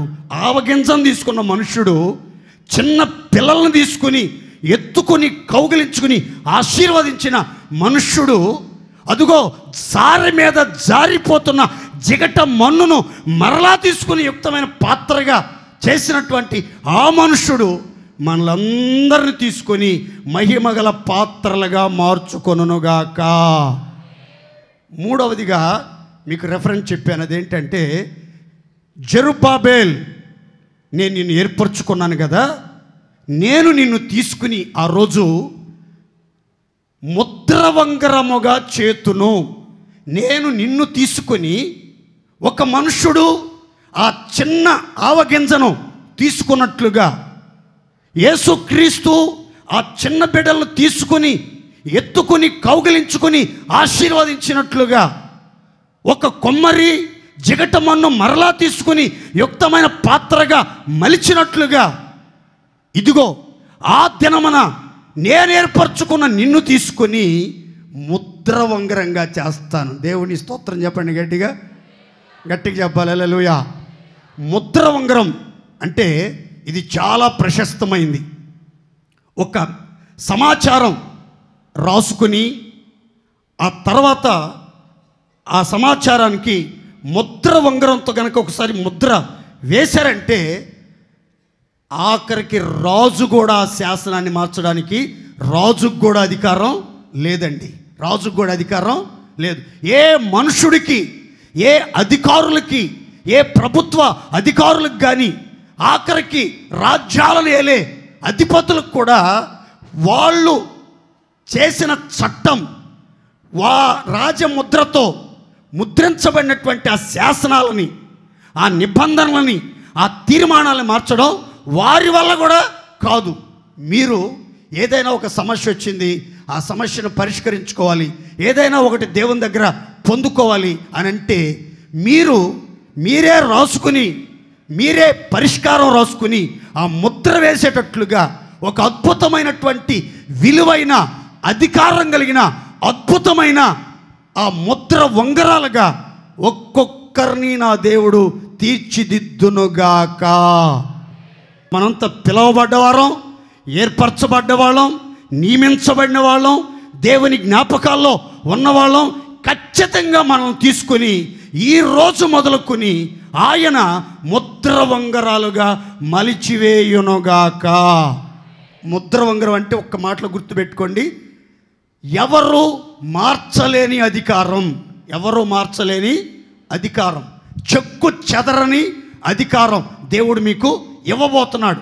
శత్రు బలమంతటి మీద అధికారం, వ్యాధుల మీద అధికారం, కుటుంబ వ్యవస్థను కట్టుకునే అధికారం, అన్ని విషయాలలో సర్వాధికారం కలిగి విజయోత్సవాలతో నడిపించబడినట్లుగా ఆయన మనలో ఒక్కొక్కరిని ఆయన చేతులతో తీసుకొనుగాక. ఆవగింజ 2 పోలికలు 6 సంగతుల్లో మొదటి సంగతి ఆవగింజ చిన్నది. రెండవది ఆవగింజల గురించి రాయబడింది, ఒక్క మనుషుడు తీసుకొని. ఏం చేశాడండి? ఒక మనుషుడు అంటే యేసుక్రీస్తు తీసుకున్నాడు. ఆయన మనం తీసుకుంటాడు, ఆయన ఆశీర్వదిస్తాడు, యుక్తమైన పాత్రలుగా మలుస్తాడు, ముద్ర వంగరాలుగా తీర్చిదిద్ది ఘనమైన గొప్ప కార్యాలు ప్రతి ఒక్కరి జీవితంలో నిశ్చయముగా జరిగించునుగాక. గట్టిగా చెబుదాం హల్లెలూయా. 3వ మాట చదువుకుందాం, చూడండి. మత్తయి సువార్త 13వ అధ్యాయం 31, లూకా సువార్త 13వ అధ్యాయం 19వ వాక్యం. ఆయన మరి ఒక ఉపమానము వారితో చెప్పెను, పరలోక రాజ్యము ఒకడు తీసుకుని తన పొలములో విత్తిన ఆవగింజను పోలి ఉన్నది. తన పొలములో విత్తిన ఆవగింజ. 13:19 లూకా సువార్త. ఒక మనుషుడు తీసుకుని పోయి తన తోటలో వేసిన ఆవగింజను పోలి ఉన్నది. 3వ మాట చెప్తున్నాను, అందరూ గుర్తుపెట్టుకోండి. ఆ చిన్న ఆవగింజను ఒక మనుషుడు తీసుకున్నాడు. తీసుకుని తన పొలంలోనికి వెళ్ళాడని మత్తయి సువార్తలో రాయబడింది. తన తోటలోనికి తీసుకెళ్ళాడని లూకా సువార్తలో రాయబడింది. ఇప్పుడు చూడండి, ఆవగింజలో ఉన్నటువంటి 3వ సంగతి, అది పొలములో విత్తబడింది. ఎవరి పొలములో? మనుష్య కుమారుని పొలములో, దేవుని పొలములో, జీవము కలిగిన దేవుని సంఘములో విత్తబడింది అని మత్తయి సువార్తలో రాసి ఉంది, లూకా సువార్తలో రాసి ఉంది. ఒక మనుష్యుడు తీసుకొని తన తోటలో వేసిన ఆవగింజ తోటలో వేశాడు అని రాయబడింది. ఇప్పుడు ఆవగింజ ఎక్కడికి వచ్చింది అనంటే దేవుని పొలములో విత్తబడింది, సేమ్ టైం దేవుని తోటలో వెయ్యబడింది. దేవునికే మహిమ కలుగునుగాక. పొలము, తోట దేనికి సాదృశ్యం అంటే బైబిల్ గ్రంథంలో జీవము కలిగిన దేవుని సంఘానికి సాదృశ్యం. దేవుని స్తోత్రం చెప్పండి గట్టిగా, అందరూ గట్టిగా చెప్పాలి హల్లెలూయా. ఇప్పుడు మనం చిన్నవారమై తృప్తి పడకూడదు. దేవుని చేతిలో ఉన్నాము, ఘనత నిమిత్తమైన పాత్రలుగా ఉన్నాము, ముద్ర ఉంగరాలుగా చేయబడ్డాము, దేవుడే మనల్ని ఎత్తుకున్నాడు, దేవుడే మనల్ని హెచ్చించాడు అని సంబరపడిపోకూడదు. కానీ మనం దేవుని పొలములో, దేవుని తోటలో వెయ్యబడి, దేవుని పొలములో విత్తబడినటువంటి ఆవగింజల్ని పోలిన వారముగా మనం జీవించాలి. అంటే దీని అర్థం ఏంటంటే, దేవుని రాజ్యముగా, పరలోక రాజ్యముగా కట్టబడాలి, సిద్ధపరచబడాలి. పరలోక రాజ్యంలో గొప్పవారిగా ఉండాలనుకున్న ప్రతి ఒక్కరు కూడా ఎక్కడ విత్తబడాలి, ఏ తోటలో వేయబడాలి అంటే దేవుని పొలములో విత్తబడాలి, ఆ తర్వాత దేవుని తోటలో వేయబడాలి. దేవుని స్తోత్రం చెప్పండి గట్టిగా. పొలాలు, 2 పొలాల గురించి బైబిల్ చెప్తుంది. ఒకటి లోకమనే పొలం, 2 దేవుని పొలం. బోయేజు పొలము, వేరొక పొలము అనే వివరాలు మనకు బైబిల్లో గమనిస్తాం. కనుక పొలాలు చాలా కనబడతాయి, తోటలు చాలా ఆకర్షణీయంగా కనబడతాయి. కానీ ఏ పొలములో మనం విత్తబడాలి, ఏ పొలములో మనం స్థిరపరచబడాలి, ఏ పొలములో మనం నాటబడాలి అని మీరు గమనించాలి. మనం గనక చిన్నవారముగా మార్పు చెందితే, యేసయ్య చేతికి మనల్ని మనం అప్పగించుకోగలిగితే, ఆ మనుష్యుడు, ఆ సర్వశక్తిమంతుడైన దేవుడు తన తోటలోనికి మనల్ని తీసుకుని వెళ్ళి తన స్వహస్తాలతో తన పొలములో మన ఒక్కొక్కరిని విత్తునుగాక. గట్టిగా చెప్పండి హల్లెలూయా. మనం ఏ తోటలో నాటబడాలో, ఏ తోటలో విత్తబడాలో, తోటలో విత్తబడిన వారికి కలిగే 2 ప్రత్యేకమైన ఆశీర్వాదాలు ఏంటో మీకు వివరంగా చెప్తాను. చదువుకుందాం, చూడండి. యెహెజ్కేలు గ్రంథం 34వ అధ్యాయం 29వ వాక్యం. మరియు వారు ఇక దేశంలో కరువు కలిగి నశించిపోకుండాను, అన్యజనుల వల్ల వారికి అవమానం ప్రాప్తించకుండగును, వారి ప్రఖ్యాతి కొరకై తోట ఒకటి నేను ఏర్పరచేదను. చప్పట్లు కొట్టి దేవుడు మహిమపరచండి గట్టిగా. దేవుడు ప్రఖ్యాతి కోసం, తన ప్రజల ప్రఖ్యాతి కోసం ఒక తోట ఏర్పాటు చేశాడు. ప్రఖ్యాతి కలిగిన తోట, ప్రసిద్ధి చెందిన తోట, సత్తువ భూమి గల కొండ మీద ప్రియునికి ఏర్పాటు చేయబడిన ద్రాక్ష తోట ఒకటి వేయబడినట్లుగా బైబిల్ గ్రంథం చెప్తుంది. ప్రియులారా, ఈ సత్తువ కలిగిన సంఘములో, పర్వత శిఖరాల మీద కట్టబడిన ఈ జీవము కలిగిన దేవుని సంఘములో, కంచెగల తోటలో, ప్రసిద్ధి నొందిన, ప్రఖ్యాతి నొందిన ఈ తోటలో ఎవరైతే ఉంటారో వాళ్ళ జీవితం ఎంతో ఆశీర్వాదకరంగా ఉంటుంది. దేవుని స్తోత్ర. ఎన్నో తోటలు భీమవరంలో ఉండొచ్చు, ఎన్నో పొలాలు భీమవరంలో ఉండొచ్చు, ఎన్నో సంఘాలు భీమవరంలో ఉండొచ్చు, ఎన్నో గొప్ప గొప్ప ప్రార్థనా మందిరాలు భీమవరంలో ఉండొచ్చు, ఎంతో లోతైన ఉపదేశం బోధించే బోధకులు ఎంతోమంది ఈ పరిసర ప్రాంతాల్లో ఉండొచ్చు. కానీ ఈ హోసన్న పరిచర్య, హోసన్న మందిరం, హోసన్న మినిస్ట్రీ సేవ దేవుడు ప్రసిద్ధి చేసిన సేవ, దేవుడు ప్రఖ్యాతి నొందించిన సేవ. ఇది సత్తువ కలిగిన సంఘం, ఇది ఉన్నతమైన ఉపదేశముతో కట్టబడుతున్న సంఘం. ఈ సంఘములో, ఈ తోటలో దేవుని చేత ఎవరైతే విత్తబడతారో, స్థిరపరచబడతారో వాళ్ళ జీవితం మరింత ఆశీర్వాదకరంగా మార్పు చెందునుగాక. ఈ తోటలో వేయబడి, ఈ పొలంలో విత్తబడిన వారికి కలిగిన 2 ఆశీర్వాదాలు చెప్తాను చూడండి. ఒకటి, కరువు వలన నశించిపోకుండాను. 2, అన్యజనుల వలన అవమానం ప్రాప్తించకుండా ఈ తోటలో ఉన్న ఒక్కొక్కరిని దేవుడే కాపాడునుగాక. అర్థమైన వాళ్ళందరూ స్తోత్రం చెప్పండి గట్టిగా హల్లెలూయా. ఈ తోటలో ఉన్న వాళ్ళకి కరువు అనే మాట వినబడదు. కరువు అనే మాట వినబడకుండా సర్వ సమృద్ధి దేవుడు దయచేస్తాడు. భౌతికపరమైన ఆహారం కానీ, ఆధ్యాత్మికమైనటువంటి ఆహారం కానీ, వసతులు కానీ, వనరులు కానీ దేవుడు దయచేస్తాడు.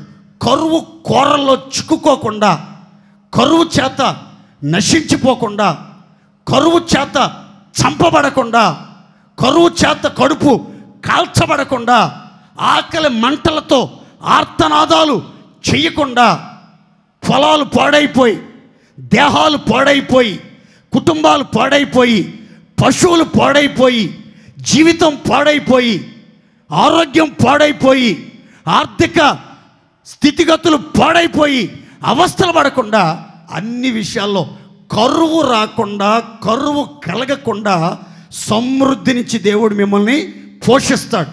ధాన్యానికైనా ఆజ్ఞాపిస్తాడు.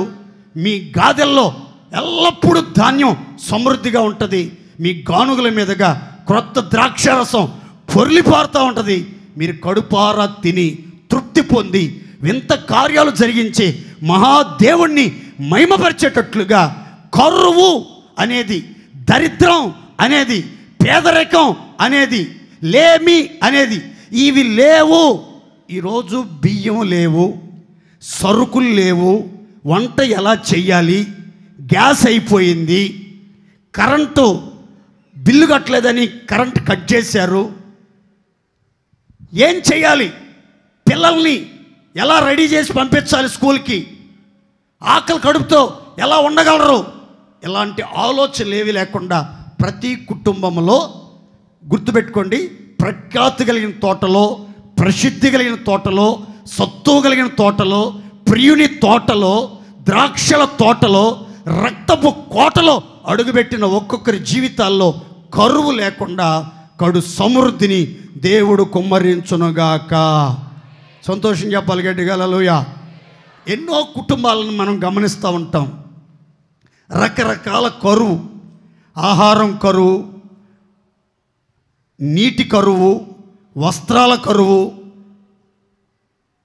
సంపద కరువు, ఉద్యోగం కరువు, వ్యాపారం కరువు, సమాధానం కరువు, ఐక్యత కరువు, నోటి నిండా నవ్వు కరువు. ఎన్ని రోజులైందో మనస్ఫూర్తిగా నవ్వుకుని, ఎన్ని రోజులైందో కుటుంబం అంతా సమాధానంగా కూర్చుని దేవుని సన్నిధిలో ప్రార్థన చేసి, ఎన్ని రోజులైందో సమాధానంగా నడిపించబడి, ఎన్ని రోజులైందో ఐక్యతలో ఉన్న ఆశీర్వాదాన్ని, శాశ్వత జీవాన్ని అనుభవించి, ఎన్ని రోజుల నుంచో సంతోషం లేదు, సమాధానం లేదు, సమృద్ధి లేదు, సంతృప్తి లేదు. అన్ని పరిస్థితుల్లో, అన్ని కోణాల్లో దరిద్రం, పేదరికం, శాపం పీడలాగా పట్టి పీడిస్తున్నాయి కొంతమందిని. అయితే ఈరోజు ప్రభు మీతో చెప్తున్నాడు, దేవుడు మిమ్మల్ని తీసుకుని తన తోటలోనికి రావాలంటే, తన పొలంలో తన చేతులతో విత్తాలి అని అంటే మీరు చిన్నవాళ్ళగా మారాలి, ఆయన చేతిలోనికి రావాలి. అలా మారినప్పుడు ఆయనే తన తోటలోనికి వస్తాడు, తన చేతులతో తన పొలములో మిమ్మల్ని విత్తి స్థిరపరిచి మీ జీవితాల్లో ఉన్న కరువు అంతా తొలగించి సమృద్ధిని దేవుడు కుమ్మరించునుగాక. అత్యవసరాలు, నిత్యావసరాలన్నీ యేసు నామములో తీర్చబడునుగాక. గట్టిగా చెప్పండి హల్లెలూయా. అక్కడే రాసి ఉంది మరొక మాట, అన్యజనుల వలన అవమానము ప్రాప్తించకుండా. ఈ రోజున ఎన్నో కుటుంబాల్లో, ఎందరో జీవితాల్లో అన్యజనుల వలన అవమానాలు ఎదుర్కొంటున్నారు. దేవుని పిల్లలుగా పిలువబడుతున్న వాళ్ళు, క్రైస్తవులుగా పిలువబడుతున్న వాళ్ళు, యేసయ్యను ఆరాధించేవాళ్ళు, యేసయ్యను వెంబడించేవాళ్ళు, యేసు నామస్మరణ చేసేవాళ్ళు, యేసు సాక్షులుగా బైబిల్ బట్టి బజారులో కనిపించాలని ఆరాటపడేవాళ్ళు చాలామంది అన్యజనుల మధ్యలో అవమానానికి ఆస్పదంగా, దూషణాస్పదంగా, నిందాస్పదంగా మార్చబడతా ఉన్నారు. ఎలా అని అంటే, అన్యులందరూ బాగా చదివి మెరిట్ మార్కులతో ఉత్తీర్ణులు అవుతున్నారు. దేవుణ్ణి నమ్మి మందిరానికి వచ్చేవాళ్ళేమో అంతంత మాత్రాన మార్కులతో పాస్ అవుతున్నారు. దేవుణ్ణి ఎరగని అన్యజనులకేమో నిర్ణయ కాలంలో మంచి జీవిత భాగస్వాములతో చక్కగా వివాహాలు జరుగుతున్నాయి. వాళ్ళు కుటుంబాలతో స్థిరపరచబడి పిల్ల పాపలతో సంతోషంగా, ఎంతో ఆనందంగా, ఉత్సాహంగా, ఉల్లాసంగా బ్రతుకుతున్నారు. దేవుణ్ణి నమ్మి వెంబడించి ఆరాధించి వీళ్ళకి 25, 26, 30 సంవత్సరాలు వచ్చిన వివాహాలు జరగట్లేదు. ఒకటే నిరుత్సాహం, ఒకటే నీరసం, ఒకటే ఆవేదన, ఒకటే ఆలోచన.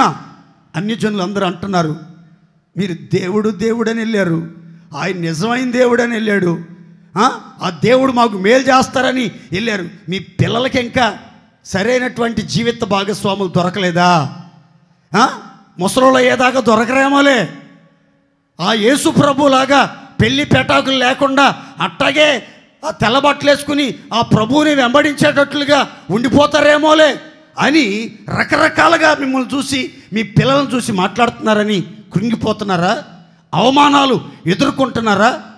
వ్యాపారంలో ఓటమి, వ్యాపారంలో నష్టాలు, చేతి పనులలో నష్టాలు, ఏది మొదలుపెట్టినా విఫలమైపోవటం, ఎక్కడికి వెళ్ళినా నష్టాలు, తీరని అవమానాలు, తీరని నిందలు, భయంకరమైనటువంటి హేళన ఎదుర్కొంటున్నారా? ప్రభు చెప్తున్నాడు, ప్రఖ్యాతి గల తోటలో మనుష్యుడు మిమ్మల్ని విత్తినప్పుడు, ఆ తోటలోనికి ఆ మనుష్యుడు మిమ్మల్ని తీసుకొచ్చి ఆ తోటలో మిమ్మల్ని నిలబెట్టినప్పుడు అన్యజనుల వలన మీరు ఎదుర్కొంటున్న అవమానాలన్నిటినీ ఆ మహాదేవుడు మీ యొద్ద నుంచి తీసివెయ్యునుగాక. విశ్వాసంతో చెప్పుకోండి గట్టిగా హల్లెలూయా. జకర్యా భార్య అయినటువంటి ఎలిజబెత్ అంటుంది, మనుషులలో నాకుండిన అవమానమును తీసివేయుటకు ప్రభువు నన్ను కటాక్షించాడు. ప్రభు మహా కనికరం నా మీదకి దిగి వచ్చింది. ఈ జకర్యా ఎలిజబెత్తులు నిరపరాధులండి, దేవుని దృష్టిలో నీతిమంతులు, భక్తి కలిగిన కుటుంబం, ప్రార్థనాపరుల కుటుంబం, మచ్చలేని కుటుంబం, మత్సరం లేని కుటుంబం, ఎంతో పవిత్రతతో నియమ నిబంధనలతో దేవుణ్ణి వెంబడిస్తూ గణపరుస్తున్న కుటుంబం. ఈ కుటుంబంలో ఎంత భక్తి, ఎంత ప్రార్థన, ఎంత పరిశుద్ధత, ఎంత వైరాగ్యం, ఎంత ఆరాధన మనసు ఉన్నప్పటికీ వాళ్ళకి సంతానం కలగలేదని మనుషులందరూ ఆడిపోసుకున్నారట. మనుషులందరూ అవమానంగా మాట్లాడుతున్నారు. అప్పుడు దేవుడు వాళ్ళ ప్రార్థన ఆలకించి, వాళ్ళు అడగకపోయినా సరే వాళ్ళకి చక్కని గర్భఫలం ఇస్తే, అప్పుడు ఎలిజబెత్ అంటుంది, మనుషుల్లో నేను ఎదుర్కొన్న అవమానం, అన్యజనుల్లో నేను ఎదుర్కొన్న అవమానం, స్వజనుల్లో నేను ఎదుర్కొన్న అవమానం తీసివేయటానికే ఇక మీదట అన్యజనుల వలన అవమానం ప్రాప్తించకుండా, మనుషుల వలన ఏ అవమానం నేను ఎదుర్కొనకుండా నా అవమానాన్ని కొట్టివేసి అవమానానికి ప్రతిగా దేవుడు నాకు రెట్టింపు ఘనతను దయచేశాడు. దేవునికి స్తోత్ర. విశ్వసించండి, ఈ సంఘ సహవాసములో దేవుని చేత విత్తబడి, దేవుని చేత నాటబడి, దేవుని ప్రేరేపణ చేత ఈ సహవాసములో అడుగుపెట్టి పరిశుద్ధులతో కలిసి ఆరాధిస్తూ ఉపదేశాన్ని నేర్చుకున్న దైవ జనమా, ఎంతవరకు నీ జీవితంలో ఎదుర్కొన్న అవమానాలు, నిందలు, హేళనలు, అల్లర్లు, నిందలు అన్ని దేవుడు దొర్లించేస్తున్నాడు. ఎంత వెతికినా ఒక్క అవమానం కూడా మీ కంటికి కనబడదు, మీ చెవికి వినబడదు. మిమ్మల్ని అవమానపరచడానికి సాహసించి తెగించే వ్యక్తి ఎవరో మీ ఎదుట నిలబడలేరు. అలాంటి ఒక అద్భుతం దేవుడు చేయబోతున్నాడు. ఎప్పుడు అనంటే, ప్రఖ్యాతి కోసం దేవుడు ఏర్పరిచిన తోటలో, దేవుని పొలములో, దేవుని స్వహస్తాలతో విత్తబడిన భక్తుల జీవితాల్లో ఇట్టి ఘనకార్యం ఇప్పుడే మొదలగునుగాక.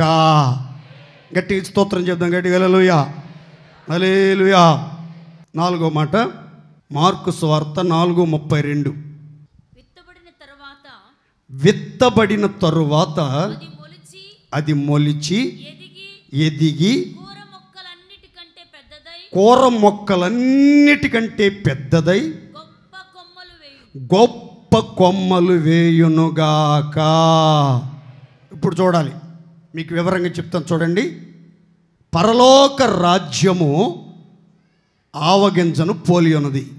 ఆవగింజలో ఉన్నటువంటి సంగతులు, మొదట అది చిన్నది, రెండవదిగా అది మనుషుని చేత తీసుకొనబడినది, మూడవదిగా మనుష్య కుమారుని పొలములో ప్రియుని తోటలో వెయ్యబడి నాటబడి ఉంది. నాలుగవ సంగతి చెప్తున్నాను చూడండి. ఆ తోటలో ఆ మనుషుడు దాన్ని విత్తిన తర్వాత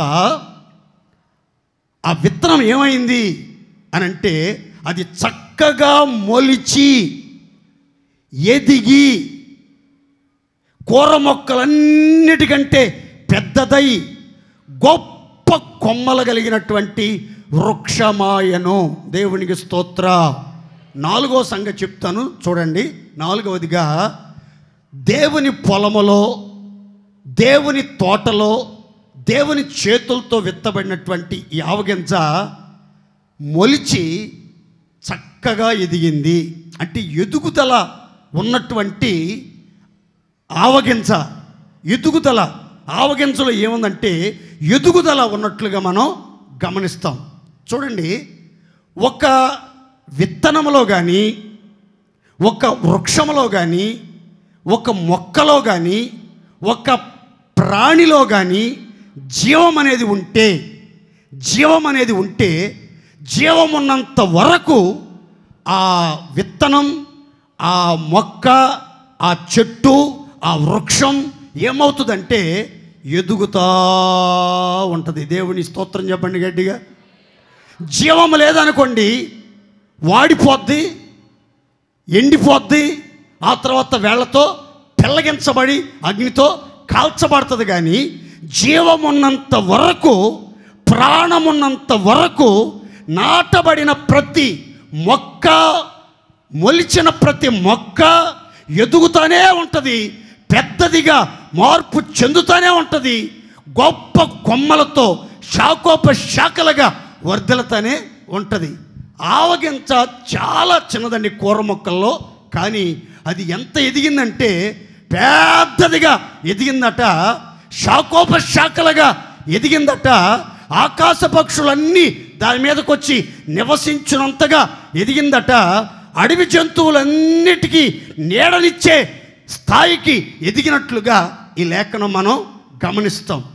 దేవుని పిల్లలమైనటువంటి మనం పరలోక రాజ్యంలోనికి వెళ్ళాలంటే, దేవుని రాజ్యంలో చేర్చబడాలంటే మనలో ఏముండాలంటే ఎదుగుదల ఉండాలి.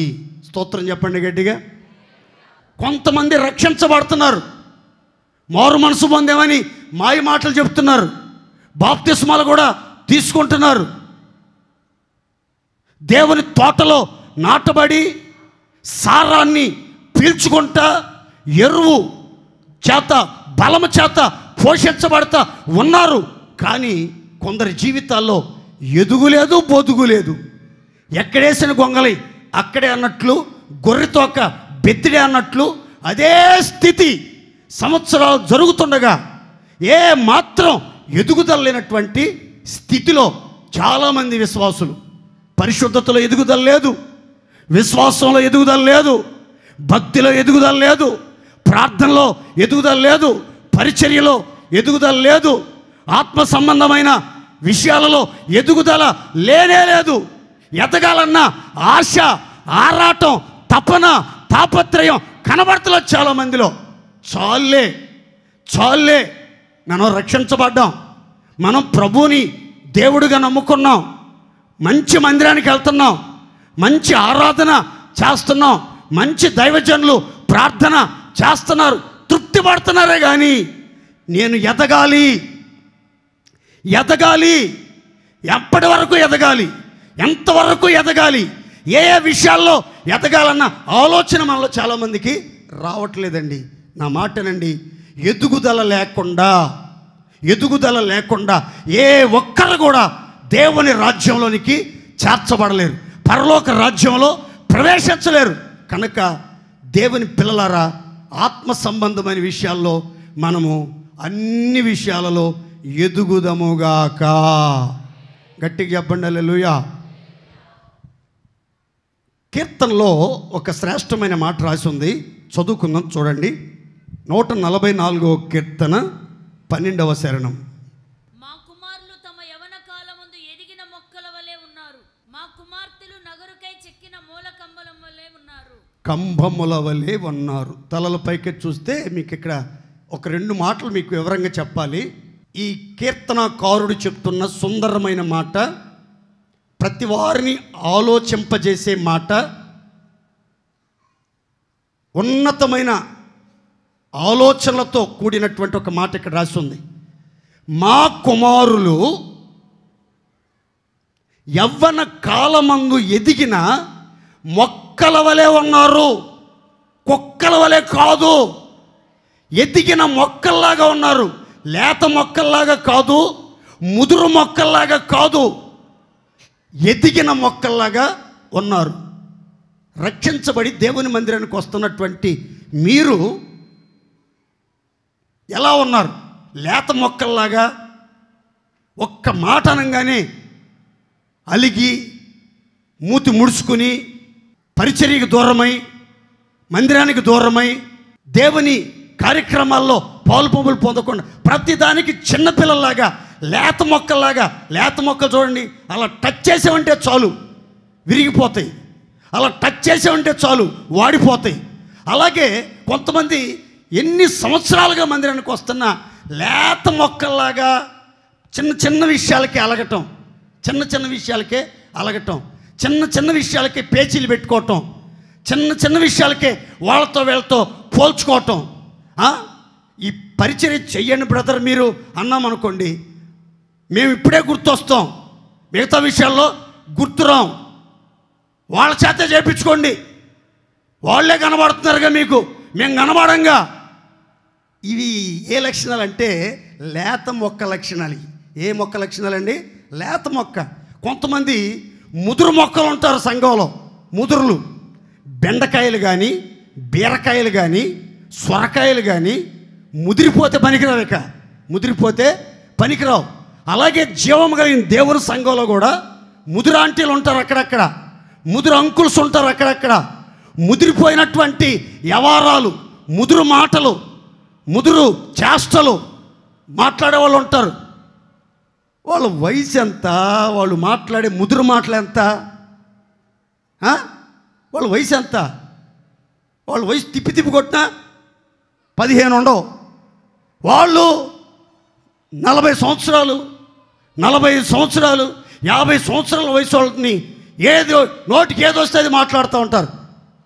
ఏదొస్తుంది ఏమంటారు? అమ్మాయి నీ వయసు ఏంటి, నీ మాటలేంటి, వయసు తగినట్లుగా మాట్లాడు. అబ్బాయి నీ వయసు తగినట్లుగా మాట్లాడు. అంత ముదురు మాటలు ఎందుకు? అంత ముదురు వ్యవహారాలు ఎందుకు? అంత ముదురు రాజకీయాలు ఎందుకు? వద్దు. మనం లేత మొక్కల్లాగా అలగటానికి, వాడిపోవటానికి, మూతి ముడుచుకుని కూర్చోవటానికి, పరిచర్యకి దూరంగా వెళ్ళిపోవటానికి కాదు. ముదురు మొక్కల్లాగా ముదురు వ్యవహారాలు, ముదురు రాజకీయాలు, ముదురు మాటలు మాట్లాడటానికి కాదు. కానీ మా కుమారులు యవ్వన కాలములో అంటే మంచి బలములో, మంచి శక్తితో, మంచి కృపతో ఉండి సూరకార్యాలు చేయటానికి ఎదిగిన మొక్కల్లాగా ఉన్నారు. దేవుని స్తోత్ర. యవ్వనములో అనే మాట ఎందుకు ఉపయోగించబడిందంటే, యవ్వనములు అనే మాట ఎందుకు ఉపయోగించబడిందంటే, యోహాను చెప్తాడు, యవ్వనస్తులారా మీరు బలవంతులు, మీరు దేవుని వాక్యం మీలో నిలిచింది, మీరు దుష్టుణ్ణి జయించారు.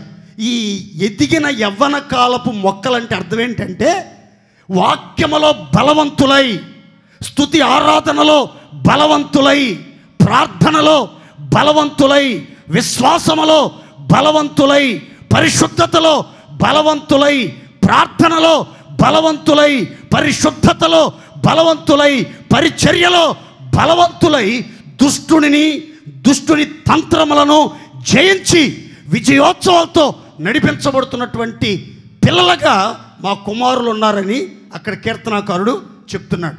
నీ కడుపును పుట్టిన నీ కుమారులు ఎదిగిన మొక్కల్లాగా, యవ్వన కాలమున ఎదిగిన బలమైనటువంటి మొక్కల్లాగా, ప్రయోజనకరమైన మొక్కల్లాగా, బాధ్యత కలిగిన మొక్కల్లాగా, పరిశుద్ధతను కాపాడుకొని దేవునికి మహిమ తెచ్చే మొక్కలాగా అరుణోదయ గర్భములో నుంచి శ్రేష్టమైన మంచువలే పరిశుద్ధమైన అలంకారములు ధరించినటువంటి వారుగా ఉన్నారా, లేకపోతే ఎలాంటి స్థితిలో ఉన్నారో ఒకసారి ఆలోచించండి.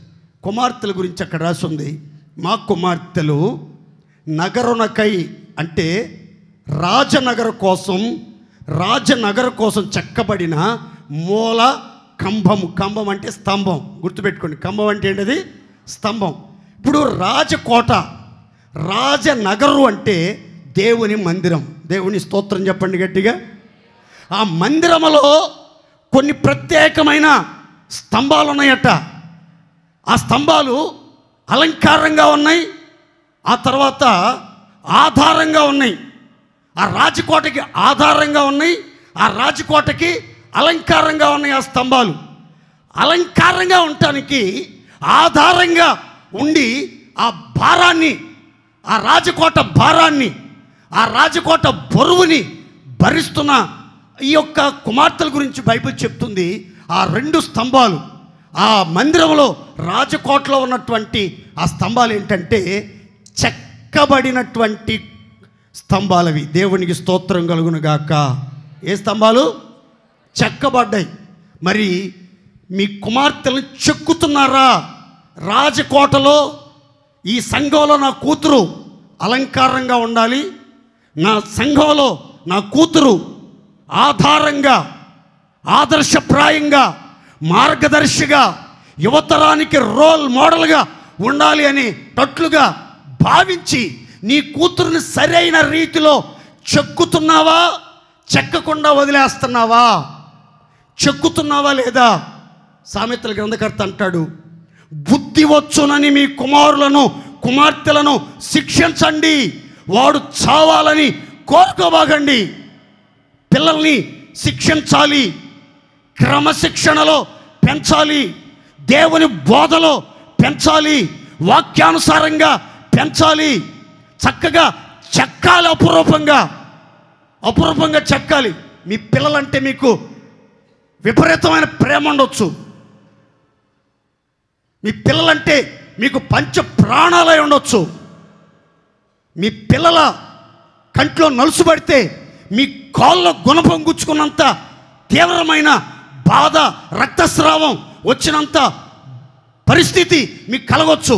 కానీ నీ పిల్లల మేలు కోసమే, నీ పిల్లలు దేవుని కోటలో అలంకారంగా, ఆధారంగా, ఆదర్శప్రాయంగా ఉండాలన్న ఉద్దేశంతో ఎప్పుడైనా నీ పిల్లల్ని తప్పుడు త్రోవల్లో వెళ్తుంటే, చూడకూడని దృశ్యాలు చూస్తుంటే, చెయ్యకూడని సహవాసాలు చేస్తుంటే, రాత్రి 12, 1 గంట 2 అయినా సరే బెడ్రూమ్లో దుప్పటి కప్పుకుని చాటింగ్ చేస్తుంటే, సెల్ ఫోన్ ఒకటే, సిమ్ములు 12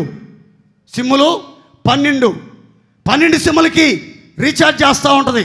ఎవరితో మాట్లాడుతుందో తెలియదు, గంటలు మాట్లాడుతూ ఉంటుంది. కొన్నిసార్లు బాత్రూంలోకి వెళ్ళి మాట్లాడుతూ ఉంటుంది.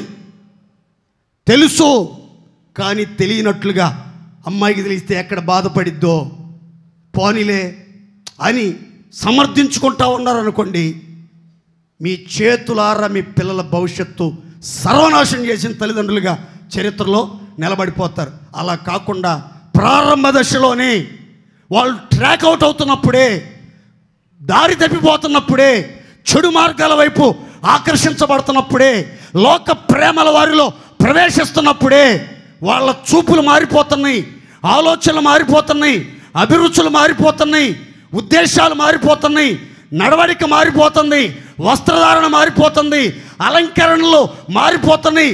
వీళ్ళ ప్రవర్తనలో మార్పు వచ్చిందని గుర్తించిన వెంటనే ఒక బాధ్యత కలిగిన తల్లిగా, ఒక బాధ్యత కలిగిన తండ్రిగా వాళ్ళని హెచ్చరించాలి, వాళ్ళని గద్దించాలి, వాళ్ళని క్రమశిక్షణలో పెంచాలే కానీ పిల్లలు బాధపడతారని పిల్లల మీద ప్రేమతో చూచి చూడనట్లు, పట్టనట్లు వదిలేస్తే వాళ్ళ జీవితం కుక్కలు చిచ్చిన ఇస్తర కంటే దారుణంగా మారిపోయే ప్రమాదం ఉంది. నా 2 చేతులు జోడించి హృదయ వేదంతో చెప్తున్నాను, మీ పిల్లల మీద మీకంటే ఎక్కువ ప్రేమతో చెప్తున్నాను, మీ పిల్లలు ఎదిగిన మొక్కల్లాగా ఉండనివ్వండి. మీ పిల్లలు చెక్కిన స్తంభాల్లాగా అలంకారంగా, అందంగా, ఆకర్షణీయంగా, ఆదర్శప్రాయంగా మందిరములో కనబడుదురుగాక. ఎక్కడ కనబడాలి? ఇలా మందిరంలో కనబడినటువంటి ఒక వ్యక్తిని గురించి, మందిరంలో చాలా కాలంగా చెడిపోయిన ఇద్దరు వ్యక్తుల గురించి క్లుప్తంగా చెప్తాను. గుండెల్లో రైళ్లు పరిగెత్తూ ఉంటాయి, మీకు బీపీ రేజ్ అవుతూ ఉంటుంది, మీ హార్ట్ స్పీడ్గా కొట్టుకుంటూ ఉంటుంది. కానీ కంగారు పడకుండా కొంచెం జాగ్రత్తగా మాటలు చదవండి. చదువుకుందాం, చూడండి. సమూయేలు మొదటి గ్రంథం 2వ అధ్యాయం 21. యెహోవా హన్నాను దర్శింపగా ఆమె గర్భవతి అయి ముగ్గురు కుమారులను ఇద్దరు కుమార్తెలను కనెను. బాలుడగు సమూయేలు యెహోవా సన్నిధిని ఉండి ఎదుగుచుండెను. సమూయేలు మొదటి గ్రంథం 3వ అధ్యాయం 13-14 వచనాలు.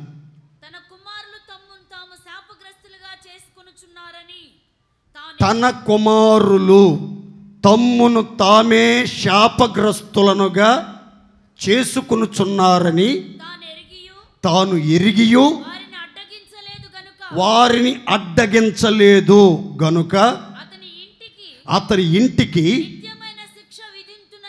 నిత్యమైన శిక్ష విధించబడుతుంది.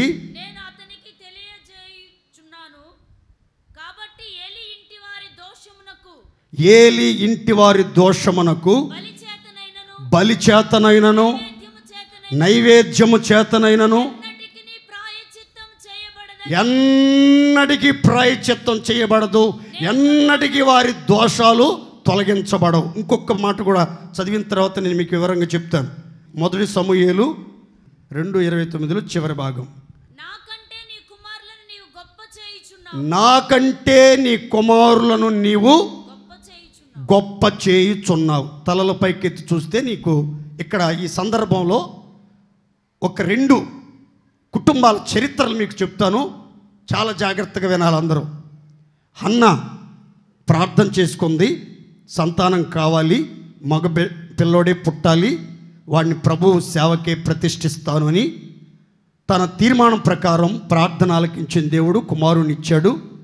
పాలు మాన్పించు దినము వచ్చినప్పుడు కుటుంబ సమేతంగా మందిరాన్ని తీసుకొచ్చి యాజకుని చేతికి తమ కుమారుని అప్పగించి వెళ్ళిపోయారు. ఆ తర్వాత అన్నాన్ని దేవుడు దర్శిస్తే 3 కుమారులు 2 కూతుర్లు, 5 సంతానం. 5 సంతానం అన్న ఎల్కానా ఇంట్లో తల్లిదండ్రులతో ఎదుగుతూ ఎంతో ఆశీర్వాదకరంగా ఉన్నారు. సమూయేలు మాత్రం దేవుని సన్నిధిలో ఉండి దేవుని సన్నిధిలో ఎదుగుతూ ఉన్నాడు. దేవుని స్తోత్ర. దేనిలో ఎదుగుతున్నాడు, ఎక్కడున్నాడు అని అంటే గుర్తుపెట్టుకోవాలి. దేవుని సన్నిధిలో ఉన్నాడు, దేవుని సన్నిధిలోనే ఎదుగుతూ ఉన్నాడు. ఏ విషయాల్లో ఎదుగుతున్నాడు, దేవుని సన్నిధిలో ఎక్కడ ఉన్నాడు అనే వివరాలు చెప్తాను, చూడండి. ఈ సమూయేలు ఏలి ఎదుట యెహోవాకు పరిచర్య చేయుచు పరిచర్యలో ఎదుగుతున్నాడు. ఏమిటి ఏలి ఎదుట యెహోవాకు సమూయేలు చేసిన పరిచర్య దేవుని సన్నిధిలో అనంటే, చీకటి పడితే చాలు మందిరం తలుపులు వేయటం, మందిరంలో లైట్లు వేయటం, పొద్దున్నే మందిరం తలుపులు తీయటం, మందిరం లైట్లు ఆర్పటం, ఆ తర్వాత పండుకోవాలనిపించినప్పుడు మందసం ఉన్న చోట అతి పరిశుద్ధ స్థలములో మహిమగల కెరూబుల మధ్యలో ఒక ప్రత్యేకమైన స్థలములోకి వెళ్ళి అక్కడ పడుకునేవాడు. ప్రార్థన చేయాలంటే ఆ మందసం ఉన్న చోటే ప్రార్థన చేసేవాడు. అక్కడే దేవుని స్వరాన్ని వింటూ ఉండేవాడు, దైవ ప్రత్యక్షతలు చూస్తూ ఉండేవాడు, దేవుని చిత్తాన్ని గ్రహిస్తూ ఉండేవాడు, దేవుని యొక్క ఏర్పాటులో తాను ఉన్నట్లుగా స్థిరపరచుకుంటూ ఉండేవాడు. ఇంతగా ప్రార్థనలో ఎదుగుతున్నాడు, పరిచర్యలో ఎదుగుతున్నాడు, స్వరాన్ని వినటానికి తను సిద్ధపరచుకుంటున్నాడు, దైవ ప్రత్యక్షతలను చూడటానికి తన్ను తాను సిద్ధపరచుకుంటున్నాడు. దేవుని స్వరాన్ని స్పష్టంగా గ్రహించడానికి, దేవుని చిత్తమంతా జరిగించడానికి తను తను సిద్ధపరచుకుని దేవుని సన్నిధిలో ఉండి సమూయేలు ఎదుగుతా అన్నాడు. దేవుని స్తోత్ర. చాలా కాలం నుంచి మందిరానికి వస్తున్నాడు ఏలి. అనుభవం కలిగినటువంటి విశ్వాసి ఏలి. అతను మందిరానికి కొడుకులను కూడా తీసుకొస్తాడు. కానీ ఆ కొడుకుల గురించి రాయబడిన మాట ఏంటో తెలుసా? ఆ కొడుకులు మందిరాన్ని ఒక్కరోజు కూడా మానలేదు, మందిరాన్ని విడిచిపెట్టలేదు. కానీ ఏ రోజు పరిచర్య చేసినట్లు కానీ, పరిశుద్ధ స్థలములోకి వెళ్ళి ప్రార్థన చేసినట్లు కానీ, దేవుని స్వరాన్ని విన్నట్టు కానీ, దైవ ప్రత్యక్షతలను చూచినట్లు కానీ, పరిచర్యలో సహకారులుగా నిలబడినట్లు కానీ బైబిల్లో రాయబడలేదు. మరి వీళ్ళు ఏం చేస్తున్నారు? వీళ్ళ గురించి 3 మాటలు చెప్తాను చూడండి. యెహోవాను ఎర్రగని వారై దుర్మార్గులుగా ఉంటున్నారు. కొంతమంది మందిరానికి వస్తారండి, దేవుణ్ణి ఎరిగేమని చెప్తారు, మారు మనసు పొందేమని చెప్తారు, బైబిల్ ఉంటుంది. ఒక్క వారం కూడా క్రమం తప్పకుండా మందిరానికి వస్తారు, దేవుణ్ణి ఎరిగేమని చెప్తారు. కానీ అసహ్యులు, అవిధేయులై ఉండి ప్రతి సత్కార్యమందు భ్రష్టులుగా ఉండి తమ క్రియల వలన, తమ ప్రవర్తన వలన, తమ మాటల వలన, తమ చేష్టల వలన, తమ వస్త్రధారణ వలన దేవుణ్ణి ఎరగమన్నట్లుగా ప్రవర్తిస్తారట. అలాగే ఏలీ కుమారులు కూడా తమ ప్రవర్తనలో దుర్మార్గంగా ప్రవర్తిస్తున్నారు. దేవుడెవర్రా? అరే మందిరానికి వస్తున్నారా కదరా, మందిరంలో మీ నాన్న చాలా సీనియర్ మోస్ట్ కదా, మీ నాన్నకు ఒక మంచి సాక్ష్యం ఉందరా అంటే ఆయనకుంటే ఉందలే, ఆయన పోరుబాళ్ళకి మందిరానికి వస్తున్నాం, మా ప్రవర్తన మార్చుకోలేం, మా పద్ధతులు మార్చుకోలేం, మా క్రియలు మార్చుకోలేమని విచ్చలవిడిగా ప్రవర్తించడం. అంత మాత్రమే కాదండి, బైబిల్ చెప్తుంది అలా ప్రవర్తిస్తూ ఏలీ కుమారులట తమ్మును తామే శాపగ్రస్తులుగా చేసుకునుచున్నారన్న సంగతి ఏలీ ఎరిగియుండియు ఏలీ చెవినబడిన తర్వాత కూడా వారిని అడ్డగించలేదు.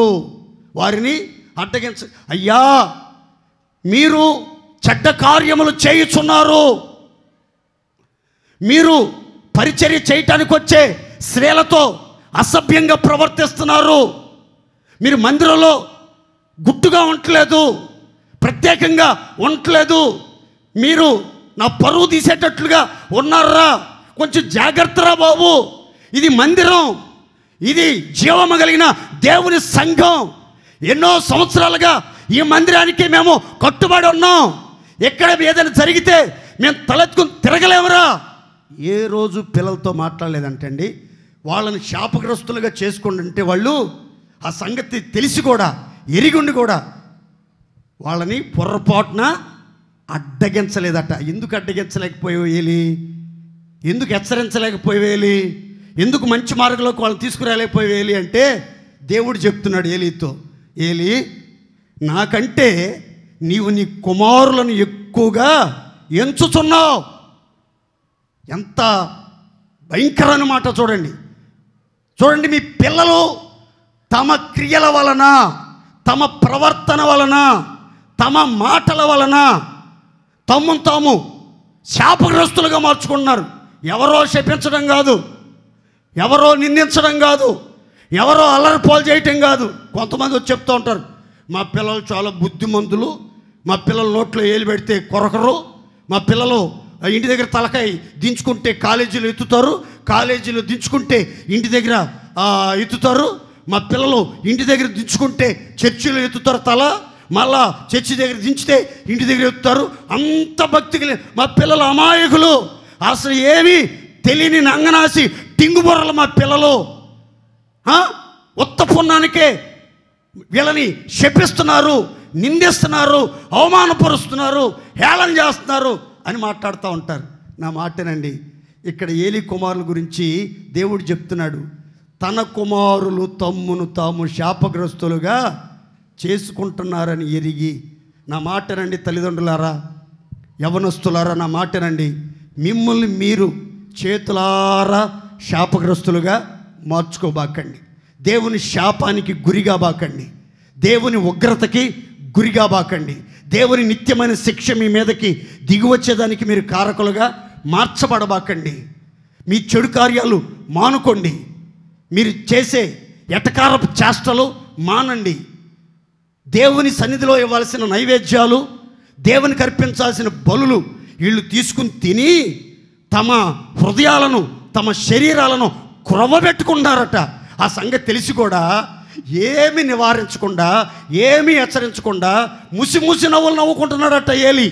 కొంతమంది పిల్లలు దేవుణ్ణి దూషిస్తూ ఉంటే, పరిశుద్ధుల్ని దూషిస్తూ ఉంటే, సేవకుల్ని దూషిస్తూ ఉంటే, విశ్వాసుల్ని దూషిస్తూ ఉంటే, ఇచ్చలవిడిగా నోటికి ఎంత మాట వస్తే అంత మాట మాట్లాడుతూ ఉంటే, తల్లిదండ్రులు ఎదురుగా ఉండి కూడా అబ్బాయ్ అట్లా మాట్లాడబాకో, అమ్మాయి నీకే చెప్పేది, ఏం మాట్లాడే మేమున్నాంగా మాట్లాడరండి ఎందుకని అని అంటే, వాళ్ళ మీద అపారమైన ప్రేమ.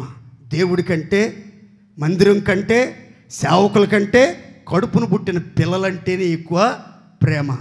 వాళ్ళు శాపగ్రస్తులైపోయిన పర్లా, నాశనం అయిపోయిన పర్లా, ఇతను బ్రతికుండగానే పిల్లలు చచ్చినా పర్వాలేదు, కానీ వాళ్ళు మాత్రం అడ్డగించడు, వాళ్ళు మాత్రం హెచ్చరించరు, వాళ్ళు మాత్రం పద్ధతి మార్చుకోమని, పరిస్థితులు మార్చుకోమని, దైవభక్తితో నడుచుకోమని చెప్పలేని దౌర్భాగ్య స్థితి ఏలీకి పట్టింది. ఆ తర్వాత ఏమైందో తెలుసండి? ఏలీ ఒకరోజు ఆసనమే కూర్చుని పొద్దున్నే ఊగుతూ ఉన్నాడు.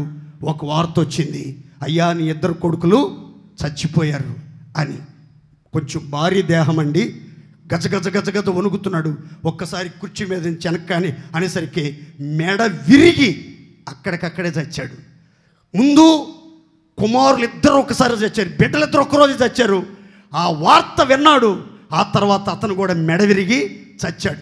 ఎంత కఠినమైన నిత్యమైన శిక్ష ఆ కుటుంబం మీద రావటానికి. వాళ్ళు అన్యులా అండి? వాళ్ళు కొత్తగా దేవుడిని నమ్ముకున్న వాళ్ళ అండి? వాళ్ళు కొత్తగా దేవునిలో చేర్చబడిన వాళ్ళ అండి?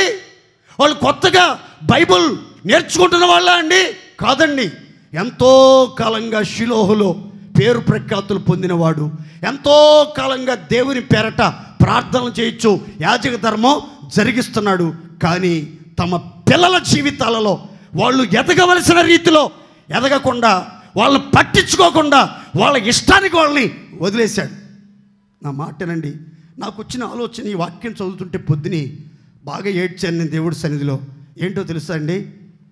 చాలా ఈ అన్న వాళ్ళ ఊరు, సమూయేలు వాళ్ళ ఊరు షిలోకి ఒక 50 కిలోమీటర్ల దూరంలో ఉంటుంది.